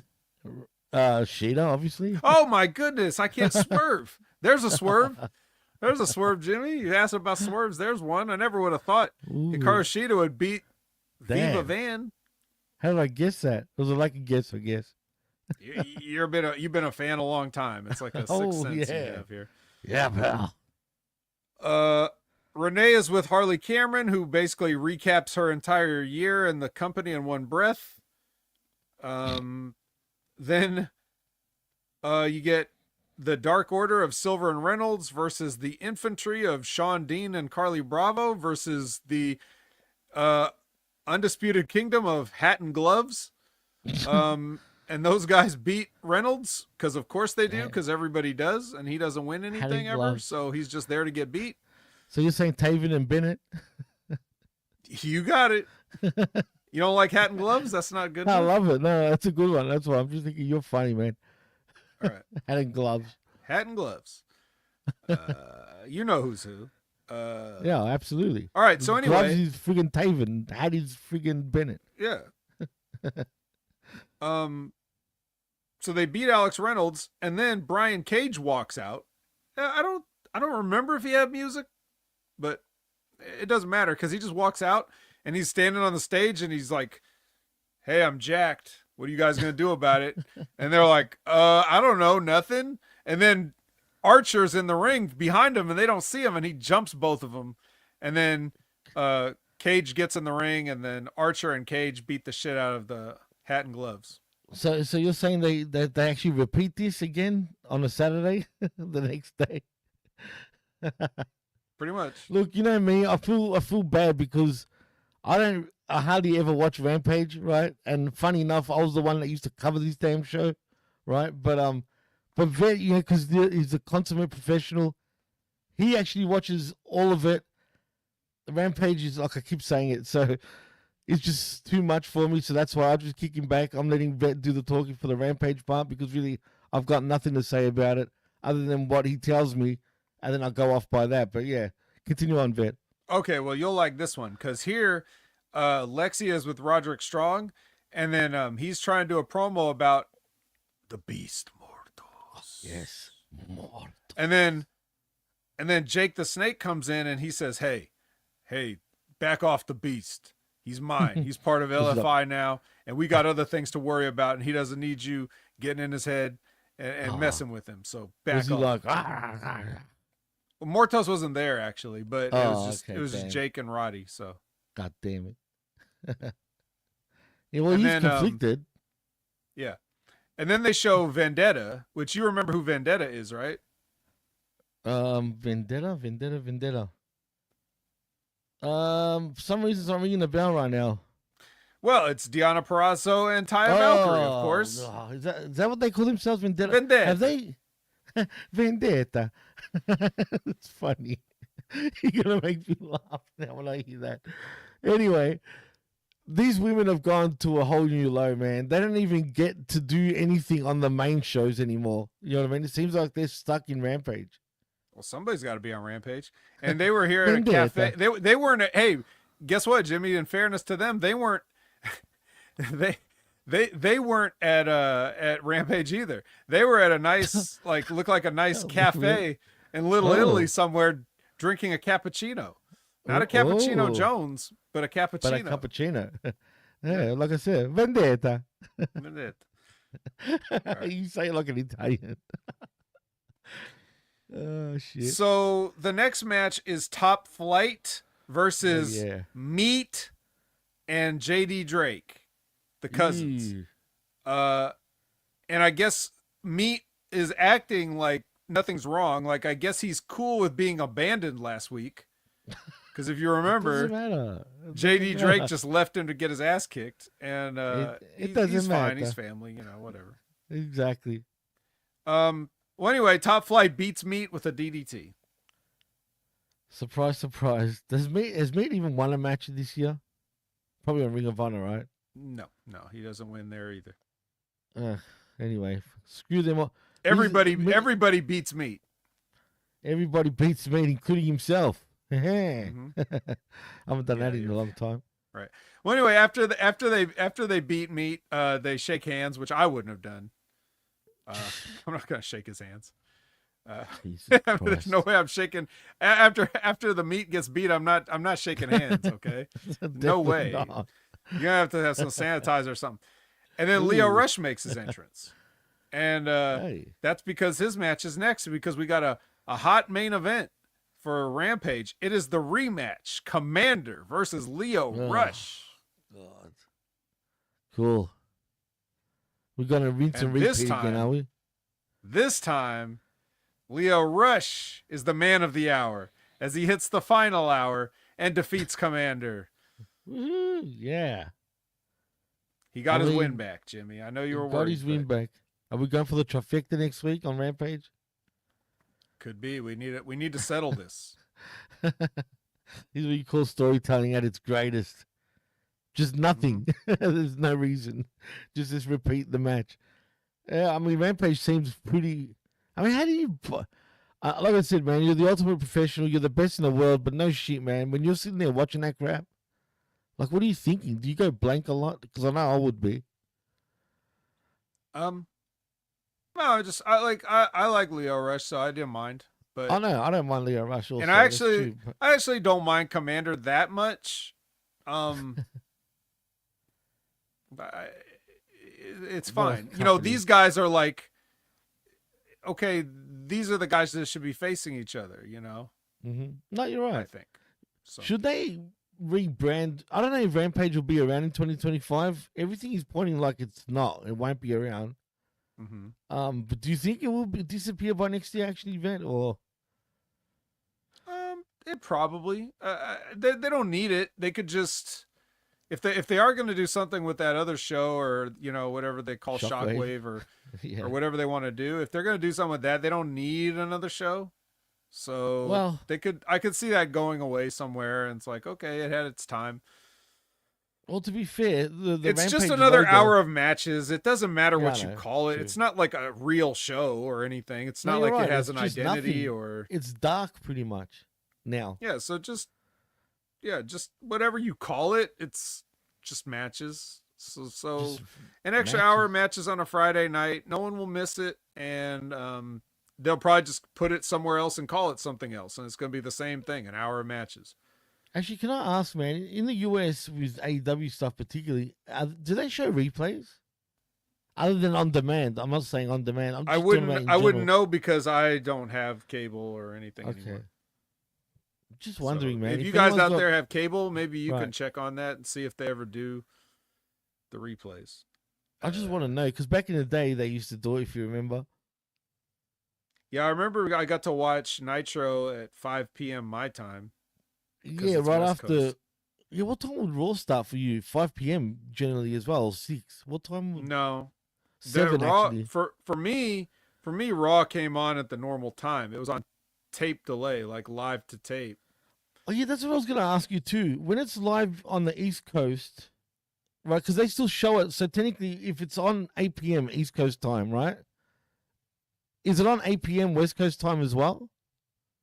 It is if you have cable. If you have satellite, I think you can watch it on the East Coast time. Oh, really? Okay. But for That's my what I cable, it would always wait till 8 o'clock to come on. No shit. So everybody else, by the time I started watching it, they already knew a bunch of stuff that had happened, right? That sucks. So technically, you'll never get it live because of that reason. That's bullshit. Yeah. The only way you No, get it that's live pretty is if fucked. you go to the show on the West No Coast. shit. Like, so go to all the those building, yeah. years, that's how it was. Yeah. That's crazy, man. That's something I learned. That just blew my mind. That kind of Cold Blooded sucks, says man. they never do replays. So Interesting. yeah, they did used to. I remember that when they replayed it on. Or they replayed SmackDown on FS1. They do a replay on that, but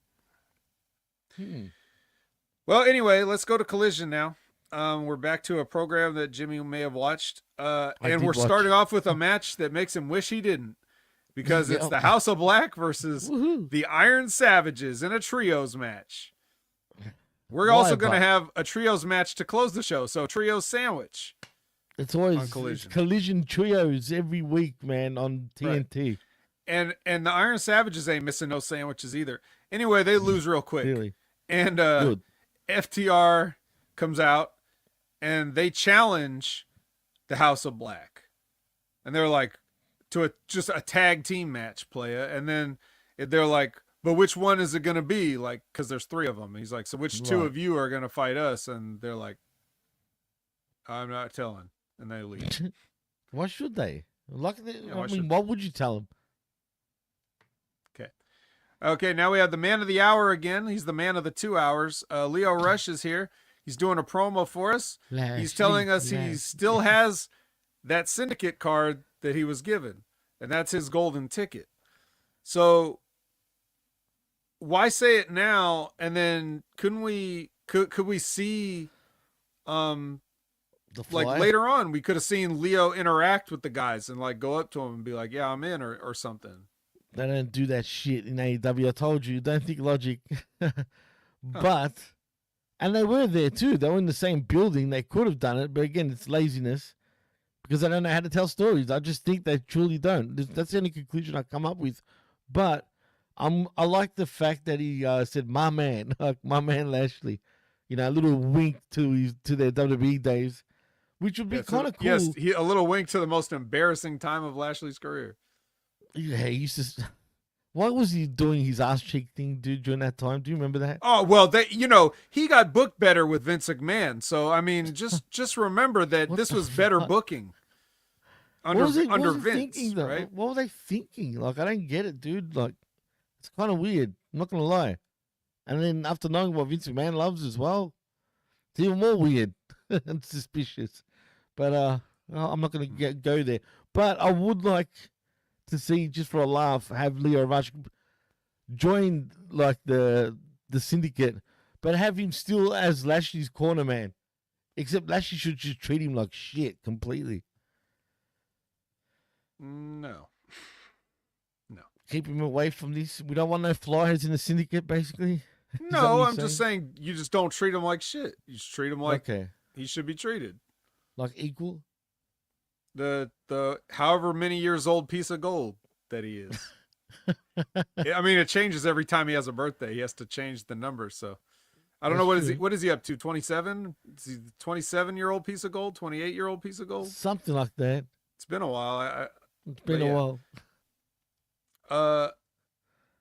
So we got the Top Flight versus Outrunners for, I guess, this now the winner of this becomes the number one contenders to the tag team championships. Yeah, but why? Why did that happen suddenly?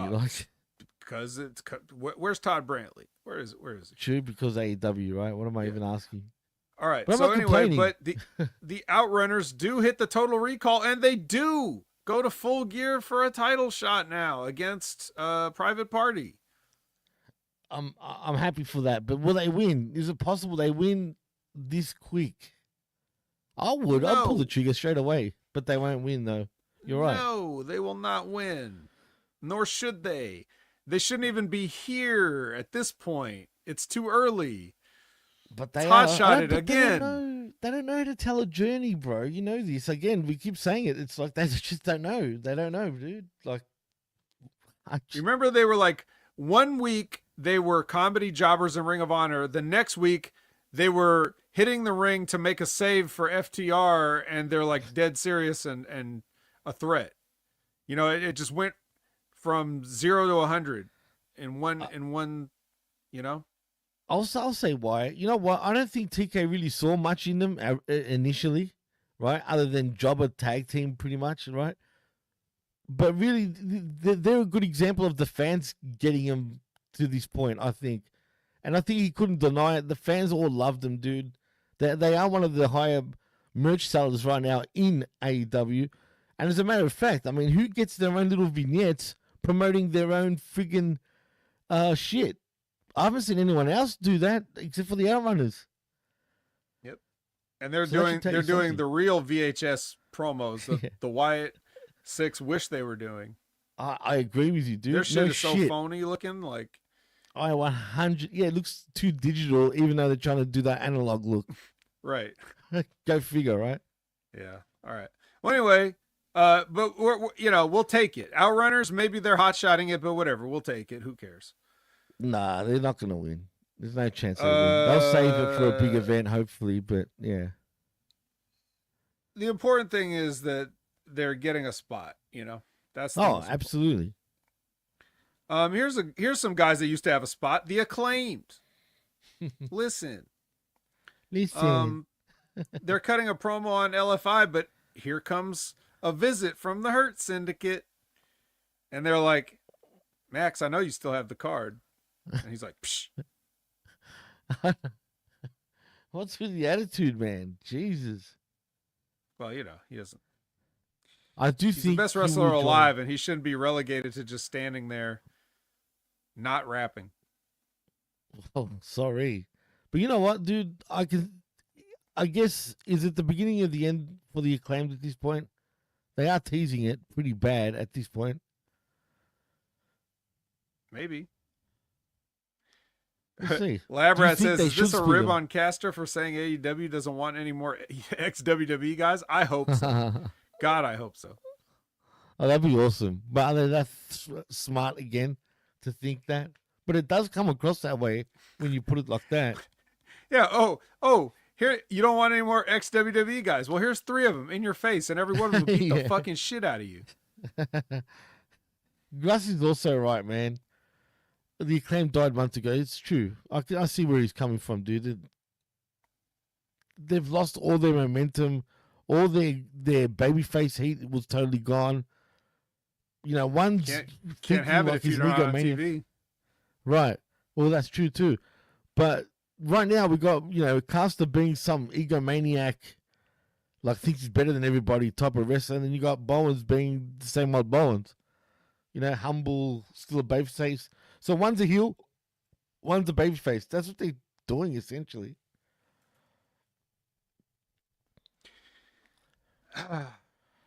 Roderick Strong is alone because obviously Cage and Archer beat up his friends the night before.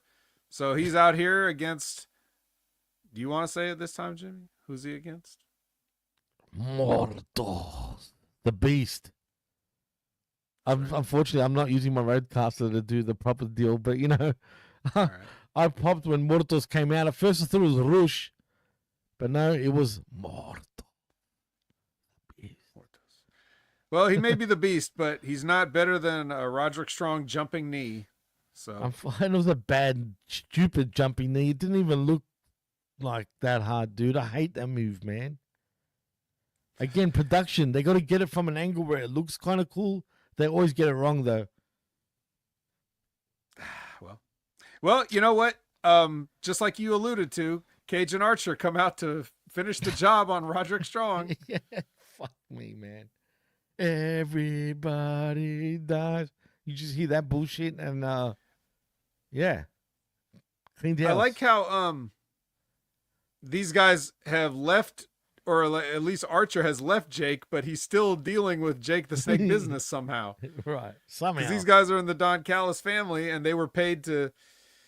I mean, they were paid to supposedly deal with Will Ospreay, but since Will Ospreay wasn't around, or I mean Adam Cole, excuse me. Why did I say Will Ospreay? Adam Cole. But Adam Cole ain't here, so we'll do Roderick Strong instead. They're on loan back to Jake for now, maybe. Nah. But you're right, yeah. Again, I don't know, this has been the thing, for the whole show. But do they really know what they're going to do with these two guys? They don't. They're just doing it. You know what I mean? It's all smoke and mirrors, man. This whole company, the way they book things is just all bullshit. Yeah. So you got to literally watch out, man. Something's going to poke you in the eye. I'm telling you. And that man is now the WWE champion. Yeah, who would have thought? So, Mariah May hates women's wrestling, Jimmy. Do you blame her? She No. should hate AEW women's wrestling, actually, in fact.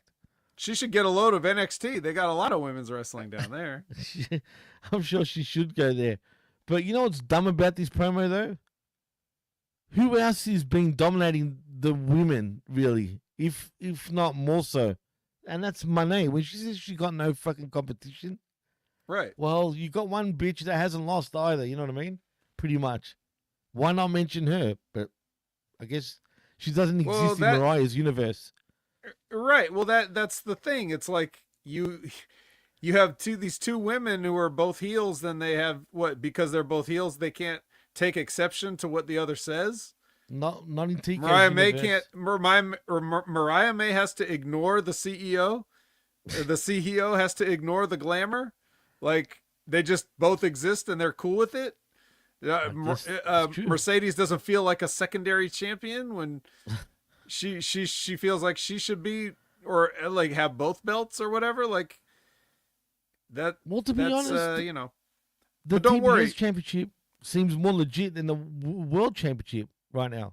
Yeah, well, don't worry, because guess who else is legit? Anna Jay, okay? She spent a couple weeks in Japan, so she is legit, and she almost beat Mariah May, so she deserves another chance to beat her, and if she doesn't beat her this time, she will never challenge for the title again. While she's champion. She elaborated that. While she's champion. Very specific, right. That lovely, wonderful stipulation. In other words, speaking of Cody Rhodes, I believe he lost a stipulation like that once, didn't he not? Except the difference with that, he said he will never go for the championship, no matter who's champion. That was shoot Cody Rhodes, though. Didn't working Cody Rhodes lose the opportunity to ever challenge for it again? He did. I'm pretty sure he did. Yeah, against MJF, wasn't it? Nah, I don't know. Who cares? It was many years ago now. Yeah, it's too long. It was 2019, I think, when it first started. Oh no, MJF costed him the match. Yeah, that's it. I know because that was when he was still like his towel boy, right? Right, exactly, 100%. And then MJF turned on him, and then we got this present day MJF. Hey, my memory is good for something. All right, chalk one up for Vet's old memory here. Here we go. Josh has got it right here. Cody versus Jericho and MJF costed Cody that match. Yeah, I remember. There you go. My memory wasn't fucked up either. Yeah, the towel. That's it, Josh. Exactly. Now I remember even clearly. That seemed like genius stuff back then. It did. Hey, man, 2019 really. AEW. I was being sarcastic, Jimmy. Don't No, bite. but really. It's true, though. Don't bite it. Oh, he bit, guys. No, but it's better than this shit. 2019 AEW was way better than this. It was the same. But here's Jake the Snake. Oh wait, no, I skipped this part. We had a very, very quick Chris Statlander versus Ashley Vox. This was an instant win. Like, I barely picked my phone up to start writing their names down before it was over. And then Mercedes attacked. The car didn't take her down, but one Mercedes shot took her down. Like a snake. Just like the CEO says, if you want something done right, you got to do it yourself. Don't use an SUV. Use your own fist. I know SUVs don't do anything to aliens, bro. Right. You got to choke human them punches. Out. Yeah. And forearms and stuff. Please, girl. Please. Or did she hit her with the New Japan Strong title? I don't know. She could have hit her with the belt. I don't remember. My screen was small. It was picture in picture on my phone. I was squinting at it. I didn't see it. She did a bank statement, choked her out. That part I saw, yeah. That was it. But at first I thought it was like a Japanese wrestler coming out because the way she was dressed in the pink hair and all that shit, I didn't realize it was Mane until, I saw her face, obviously. But cool. Again, nothing. Is this storytelling? That's what I want to know. Yes. It is? Okay, cool. Who might have judged? Here's the story. Once upon a time, I hit a lady and choked her. The end. Oh, cool. So it's like with House of Black, in their case, it'd be like, I walked into a dark, dark room in a dark, dark house. And then just, it's nursery rhyme shit, bro. A story's a story. No one said it had to be good. It just had to be a story. Here's another story that's ongoing. Now Jake and LFI are back there, and they are talking to Mortos. They're having to pep him back up because he's feeling down about his loss to Roderick Strong. So they're like, come on, Beast. I felt bad for him, dude. I really did. He's like, It's like he was crying, bro, at first. Like, just, Roosh had to get in his face and like toughen him up.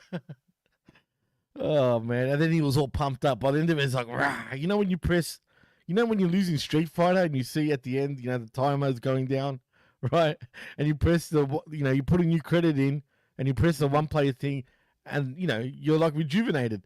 That's what it reminded me of, bro. Like someone put $1 in again, or a quarter or whatever, and bang, Mortos was continuing his path. He was back after being beat up. Yeah, that's a good way to describe it. That's basically what happened. That's all they need. That's why they're a team. That's why, that's why Jake he's got to be these guys' leader, Dude, could you see? He was laughing at this shit. Jake the Snake was just laughing at the whole thing. He's probably thinking, this is the most stupidest fucking shit. But you know what? At least Rush is kind of entertaining anyway. And so is Mortos. I mean, come on. Well, I mean, if you really want to talk about some stupid shit, here comes Lil Brooks Jensen with his open challenge for his TNT championship. And it's just like, you think when you have an open challenge, which is what they said, they're like, it's an open challenge. But you think there would be like some mystery and then an opponent comes out, but it's just Action Andretti. Like it was almost like it was advertised to be this, and we just didn't hear about it. You want to know something? It kind of was, because I knew he's an idiot, because on Twitter, the day before, he says, should I change the TNT championship back to its normal self? He was saying this on Twitter. And I'm thinking, why is he saying that? Is he hinting to a match? And that's exactly what it was. So by him saying that shit, not only do you like totally fuck up the whole mystique of it, not that it is mystique, but I'm saying kayfabe-wise, right? But that just tells you what type of company this is. No one cares. No one tells anyone. They actually TK must encourage everyone to bite at every friggin' marktard on Twitter. You know what I mean? Because they do. I don't think he even needs to. I agree. Anyway, running knee for the win for Lil Brooks. I mean, how many people win with a knee in this company?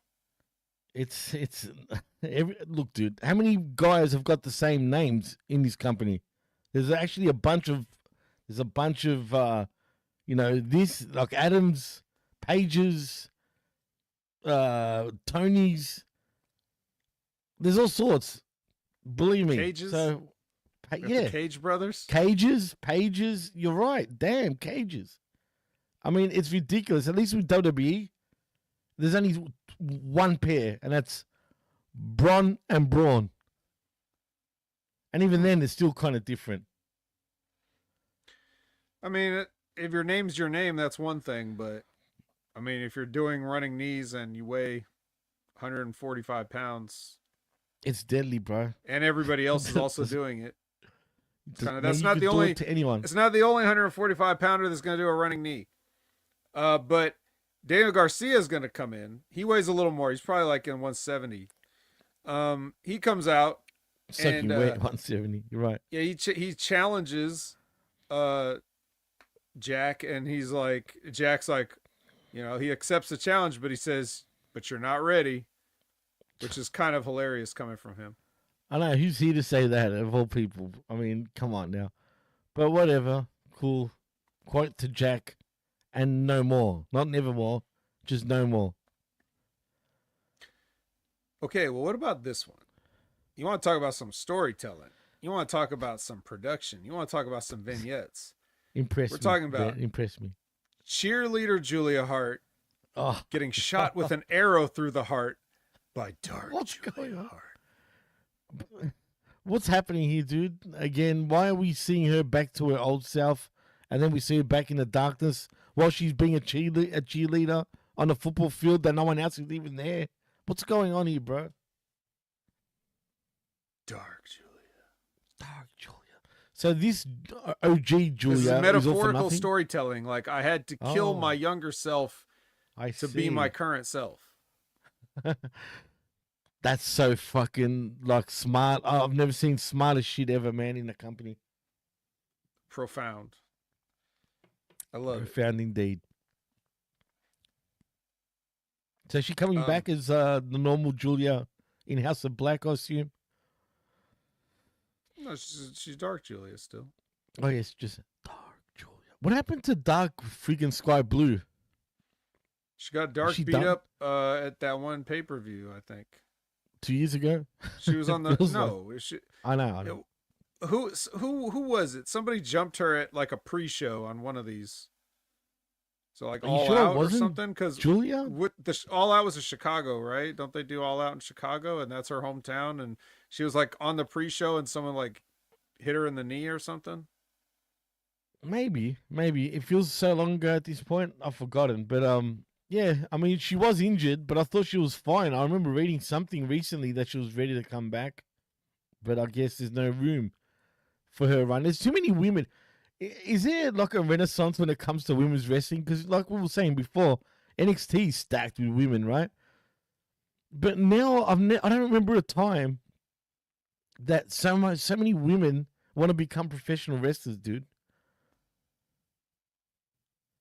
I mean, yeah, it's I guess they're very inspired to do it rather than, okay, I don't have to have a pudding match on television. I can just be a wrestler. This is nice. I guess, no, for sure, man. I just find it interesting, man, that so many women, and this is worldwide, Vet. Actually, it's a thing worldwide. Women everywhere from all over the world want to be pro wrestlers now. Crazy. That's cool. I mean, it's cool. You have people to be inspired by, like you have people that you could say like, oh, these women look cool. I want to do it. Like it didn't really have that. You weren't, I don't know how many people, Candice Michelle really. Candice Michelle. I don't know how many people that she's going to inspire. No offense to her. She's just doing what she did, but. She would have inspired a whole bunch of porn women. Well, speaking of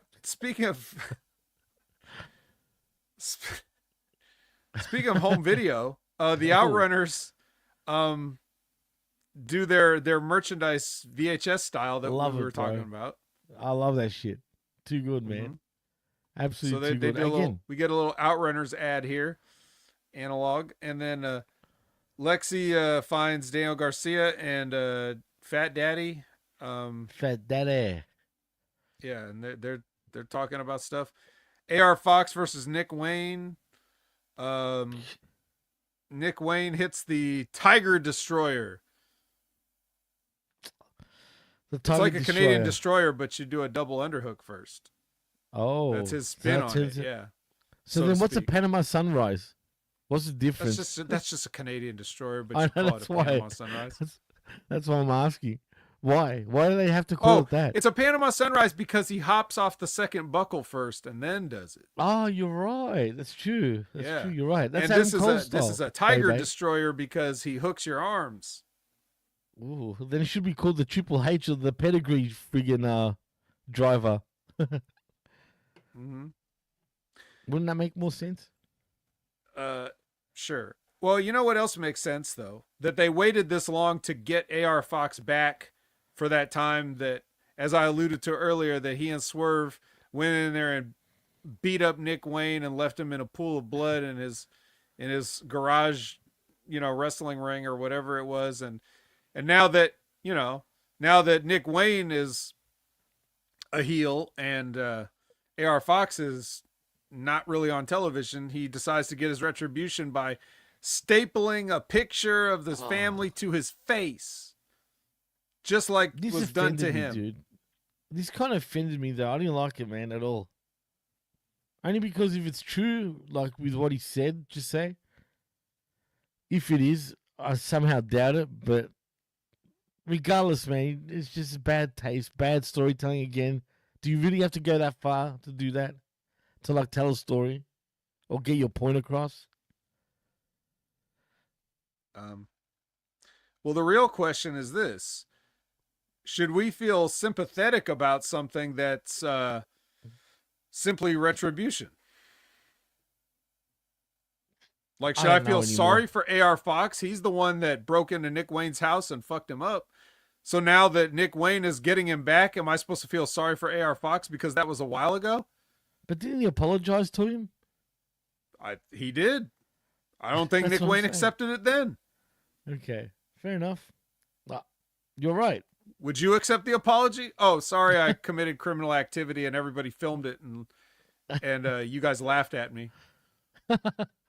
I'll be pissed actually now. I'll be like, you motherfuckers. You know what I mean? Everyone's going to fucking, snitch on you pretty much.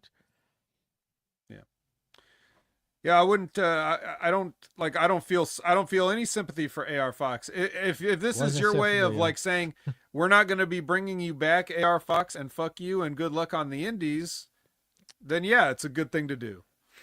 Oof, maybe he'll get ID. I better not see his ass again. Because I don't care if he gets his shit. If he gets back over on Nick Wayne, I don't care. I don't either, and. You know what? How old? He's a lot older than we think. Isn't he like nearly 40? I believe so. Or if not, he might be even 40. He's not the youngest man. Definitely not the youngest man, indeed. But he still can go. I mean, there was a time in the match with him and Wayne, man, Nick Wayne saved his butt just. When he done a suicide dive from the inside to the outside. He sort of hit it. Luckily, Nick Wayne somehow friggin' half caught him, but he should have just left him for just being an idiot. Because he had to dive, man, almost like a friggin' goalkeeper, bro. Oh, thanks, Josh. He's 37 years old, apparently. 37 years there young. You go. It is young, man. I wish I was 37 again, damn it. That was like 5 years ago for me. Well, Yeah, I know, it sucks. Go, hey, do your best, AR Fox. Get your money. Get your money. And get stapled in the face, bitch. That's so fucked up. All right. So, in another highlight of the show, Lexi is with MXM. MXM Collection, that is. They have a real-time text conversation with Johnny TV, which is funny. That was brilliant, dude. And they full on caught it and they ruined it too. You ruined it. I don't know, man. I'm a big fan of MXM. I love these guys, man. The way they fucking acted. They're idiots, but they're funny idiots at least. At least. All right. Now it looks like there's been enough talk. Oh, wait. That was the wrong show. But it is time for the main event. Yeah. It's the Trios Championship match that we've all been waiting for. The Death Riders of Claudio, Pac, and Wheeler Yuta versus the conglomeration of Kyle O'Reilly, Tomohiro Ishii, and Mark Briscoe. And if you were just tuning in, somehow you have cable or satellite and you just click this on all of a sudden, you would think, wow, this is the most random 6-man tag match I've ever seen in the history of time. But here we are. It is random and it is here. And you know what, Jimmy? This may surprise you, but I actually love this match. What? To a point. What am I hearing here? What's going on? What happened to you, Vid? Did they get to you? No. No, they just... When the match started, these guys were having a match. But it wasn't like the ridiculousness that was on Dynamite, where everybody was fighting all over the place. That's true. Not at first. But yet it did have an unhinged feel to it, like these guys really didn't like each other. So they had some good, some good action. And when I say action, I don't just mean they're doing stuff, but I mean like it felt like with their body language, they had intent. Right. Like they wanted to be aggressive. And you saw like, you know, the baby faces would get over on the heel and like kind of double team a little bit. Then the heels would get back over and get a little bit of heat and stuff. And then it would start, you know, it'd start breaking down. But this was enjoyable, but then by the end of it, it was started to be like, okay. Then they did the thing where Mark was going to hit the froggy bow and Wheeler Yuta like scooted himself into position for it. And I was like, oh my fucking God, this is the shit. Oh. No, you ruined it. Little Wheeler. Dude. He was doing good in the match too. It was a good match. And then he did that shit. And I'm like, just pick him, just drag his ass over there. He shouldn't have to move at all. Just grab his legs and drag him over. You don't weigh nothing. Just drag him. Shit. And it all went downhill from there. Because Moxley and Marina come through the crowd. Why? And then and with music, by the way. Hit our music, but here we come from the random crowd, right? Then as they come through, then Orange Cassidy's music hits. Because you gotta have the music, right? So of course you do. And right. It's not even, did you notice, when did they stop using Jane? They've been going back and forth between Jane and Where's My Mind? Like, yeah, see, I don't know, Where's My Mind when Orange is depressed? It's like, that's I have no idea. But I only noticed that 2 weeks ago when I'm like, hang on a minute, they're not playing Jane, it's Where's My Mind? And it just dawned on me, and I'm like, hang on. Orange's entrance song depends on his emotions. Okay, so if he's in an extremely giddy mood, he gets Jane instead? Yeah. Okay, I see. Yeah, when he's kind of in a down period, he uses Where's My Mind. But okay, so I gotta guess it's the attention to detail. Yeah, man. I mean, look, okay. Say what you will about Orange Cassidy, but he puts a lot of thought into his gimmick, whether we like the gimmick or not. He definitely puts a lot of thought into it. So I'll give him that much. Man. And we do give him his props too, man. He's one of the better ones, put it that way. They understand certain things. We like Orange Cassidy. He's unique. But anyway, yeah. So this turns into a schmaz. And then Kyle O'Reilly has Yuta's ankle in an ankle lock, and Yuta's not tapping. And, you know, again, I always go back to my thing. Well, why don't you just break it if he's not going to tap? And his shit looked like it was broken because his ankle was damn near like he looked like he could kick his own ass. That's how twisted his ankle was in this ankle lock. And then Kyle just, you know, it ended up breaking down. He ends up on the outside. Marina hits him with a briefcase, throws him in, and then Yuta hits. Guess what, Jimmy? Guess what a Yuta hit? What did he hit? A running knee. Whoa. So what's that? The third one so far? Yeah, it's like been 3 or 4 this week, and that's it. So if we want to talk about the whole show, like all the shows, there was probably at least 6, 7 maybe. At least. People's just knees flying everywhere. So he hits the Danielson knee, And then, he doesn't have much time to celebrate because Orange does the orange punch to Yuta, and then it breaks into another schmaz, and schmaz, and then finally people are kind of separated. The Death Riders are over in the crowd side of the barricade, and the conglomeration's over at the ringside area. Like, come on. And Jesus nobody comes Christ. On, and we go off the air. Yeah. I didn't like Collision at all. Compared to Dynamite was pretty bad too, though, to be fair. And more had to do with just the whole flow of the show. Like you said before, a lot earlier in the show, we had two of the same matches back to back on Dynamite. Collision's usually the same type of formula. Like, it always ends with a 6-man match or more. They love the tag matches on there. Well, it's true. I mean, there was a point. Could be 8, could be 10. And we did see an 8-man match. That's what I'm saying. I think there was even a 10-man match with lumberjacks, no less, too. On top of that, you know what I mean? So it's like it's a joke, dude. Like, stop doing the same shit, TK. Far out, man. Change it up. Give me a singles match for once. And I'm talking about in the main event. I think the last time it feels like that I noticed, and I'm probably wrong, but maybe not, was Kenny against MJF. I know, or Ethan Page against MJF. Either way, I think MJF was involved. But yeah. But you know what, Vet? If you had to grade this whole week of AEW between A and F, I know we haven't done this in a while, but I want to know out of curiosity, what would you grade it if you did? This week is like a D+ probably. Yeah, because they really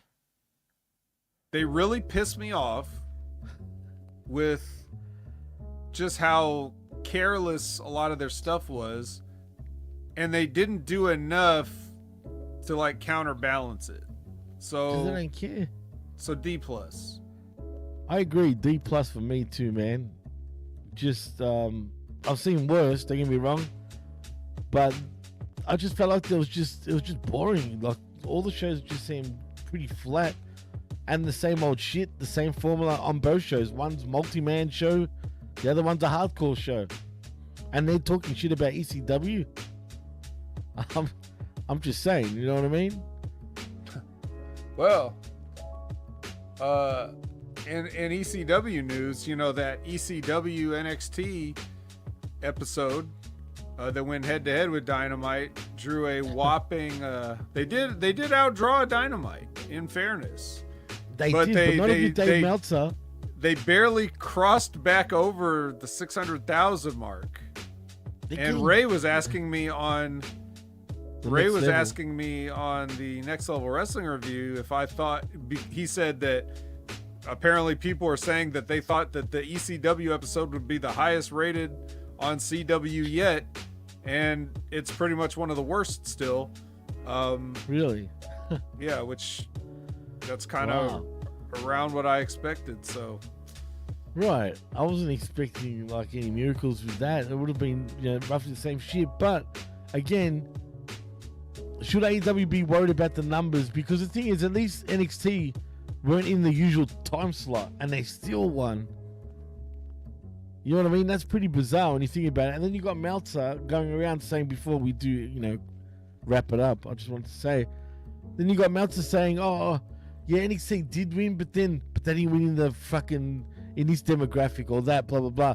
Plus, CW's in 9% more homes. Yeah, that's true, right?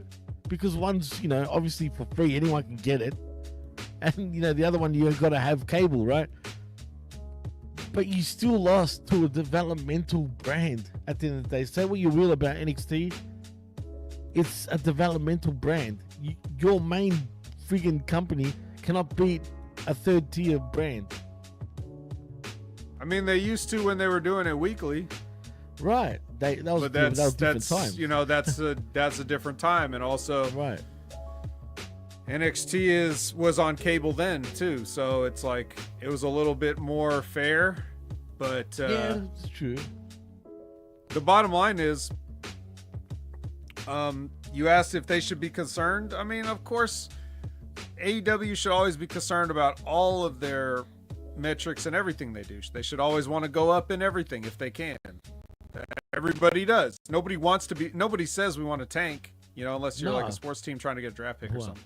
Other than that, generally nobody wants to tank. So, right.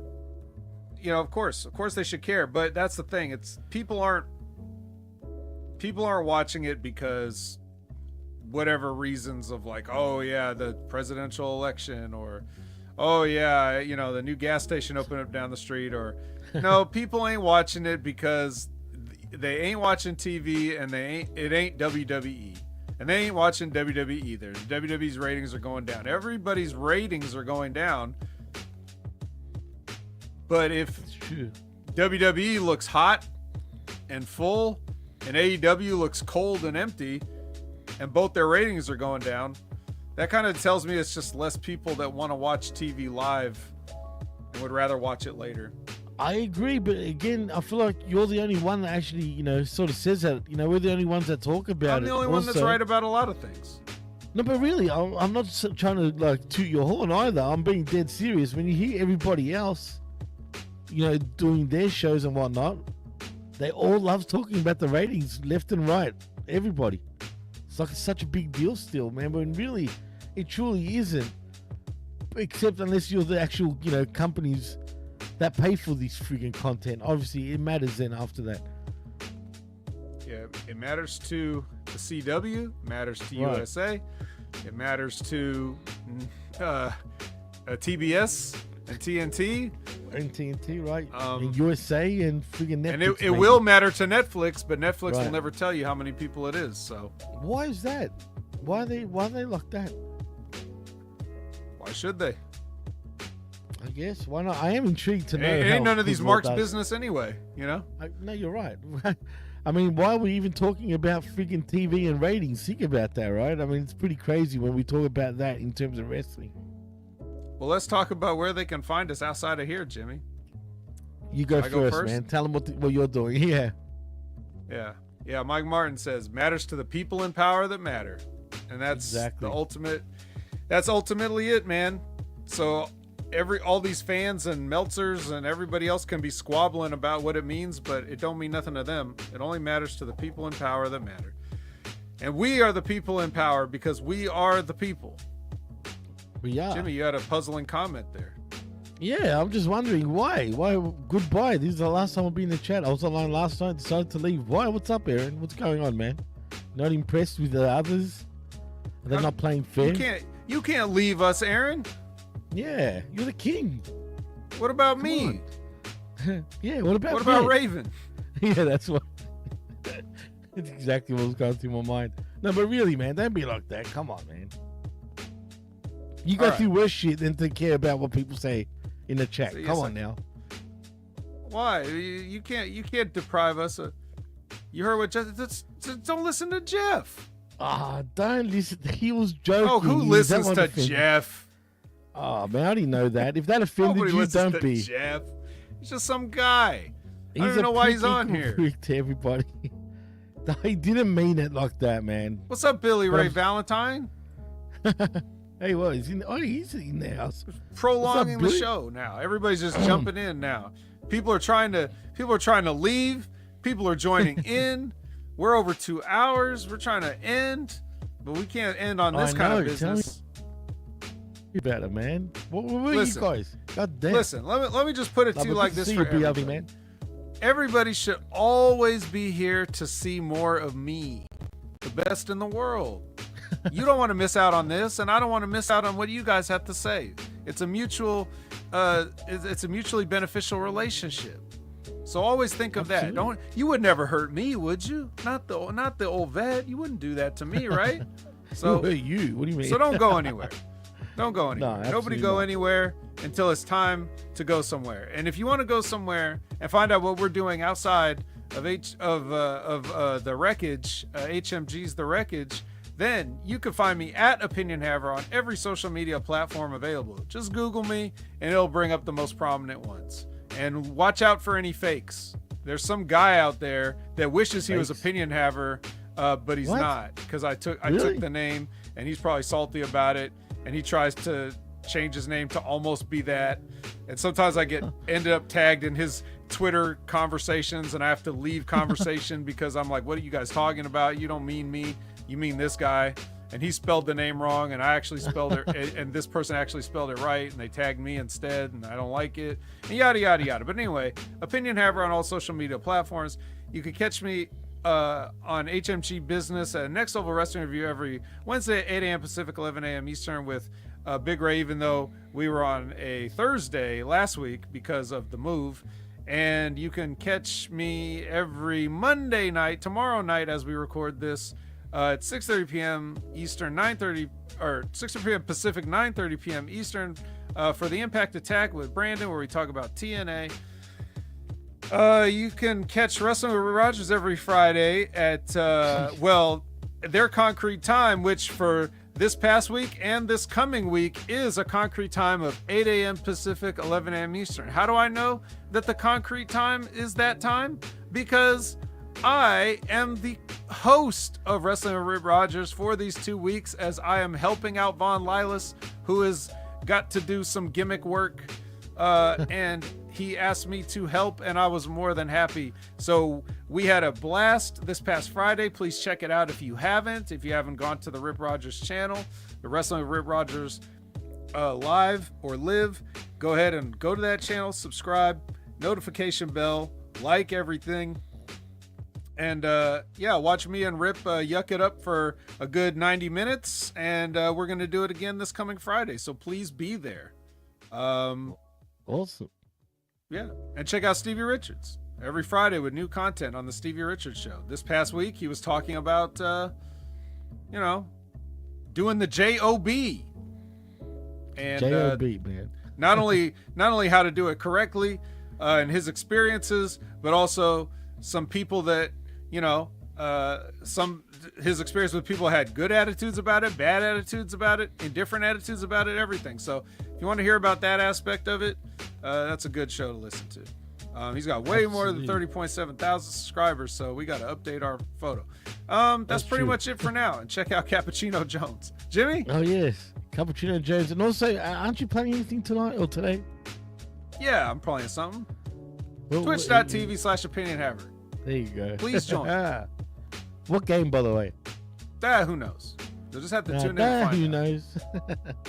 Well, we'll see. That's a mystery. So go tune in on the Twitch at Opinion Haver. It's Opinion Haver everything, by the way, as you said before. But if you want to follow me, you can on the X right there at DJ Massive X, and also at the PWC Network. Like and subscribe, right? Exactly.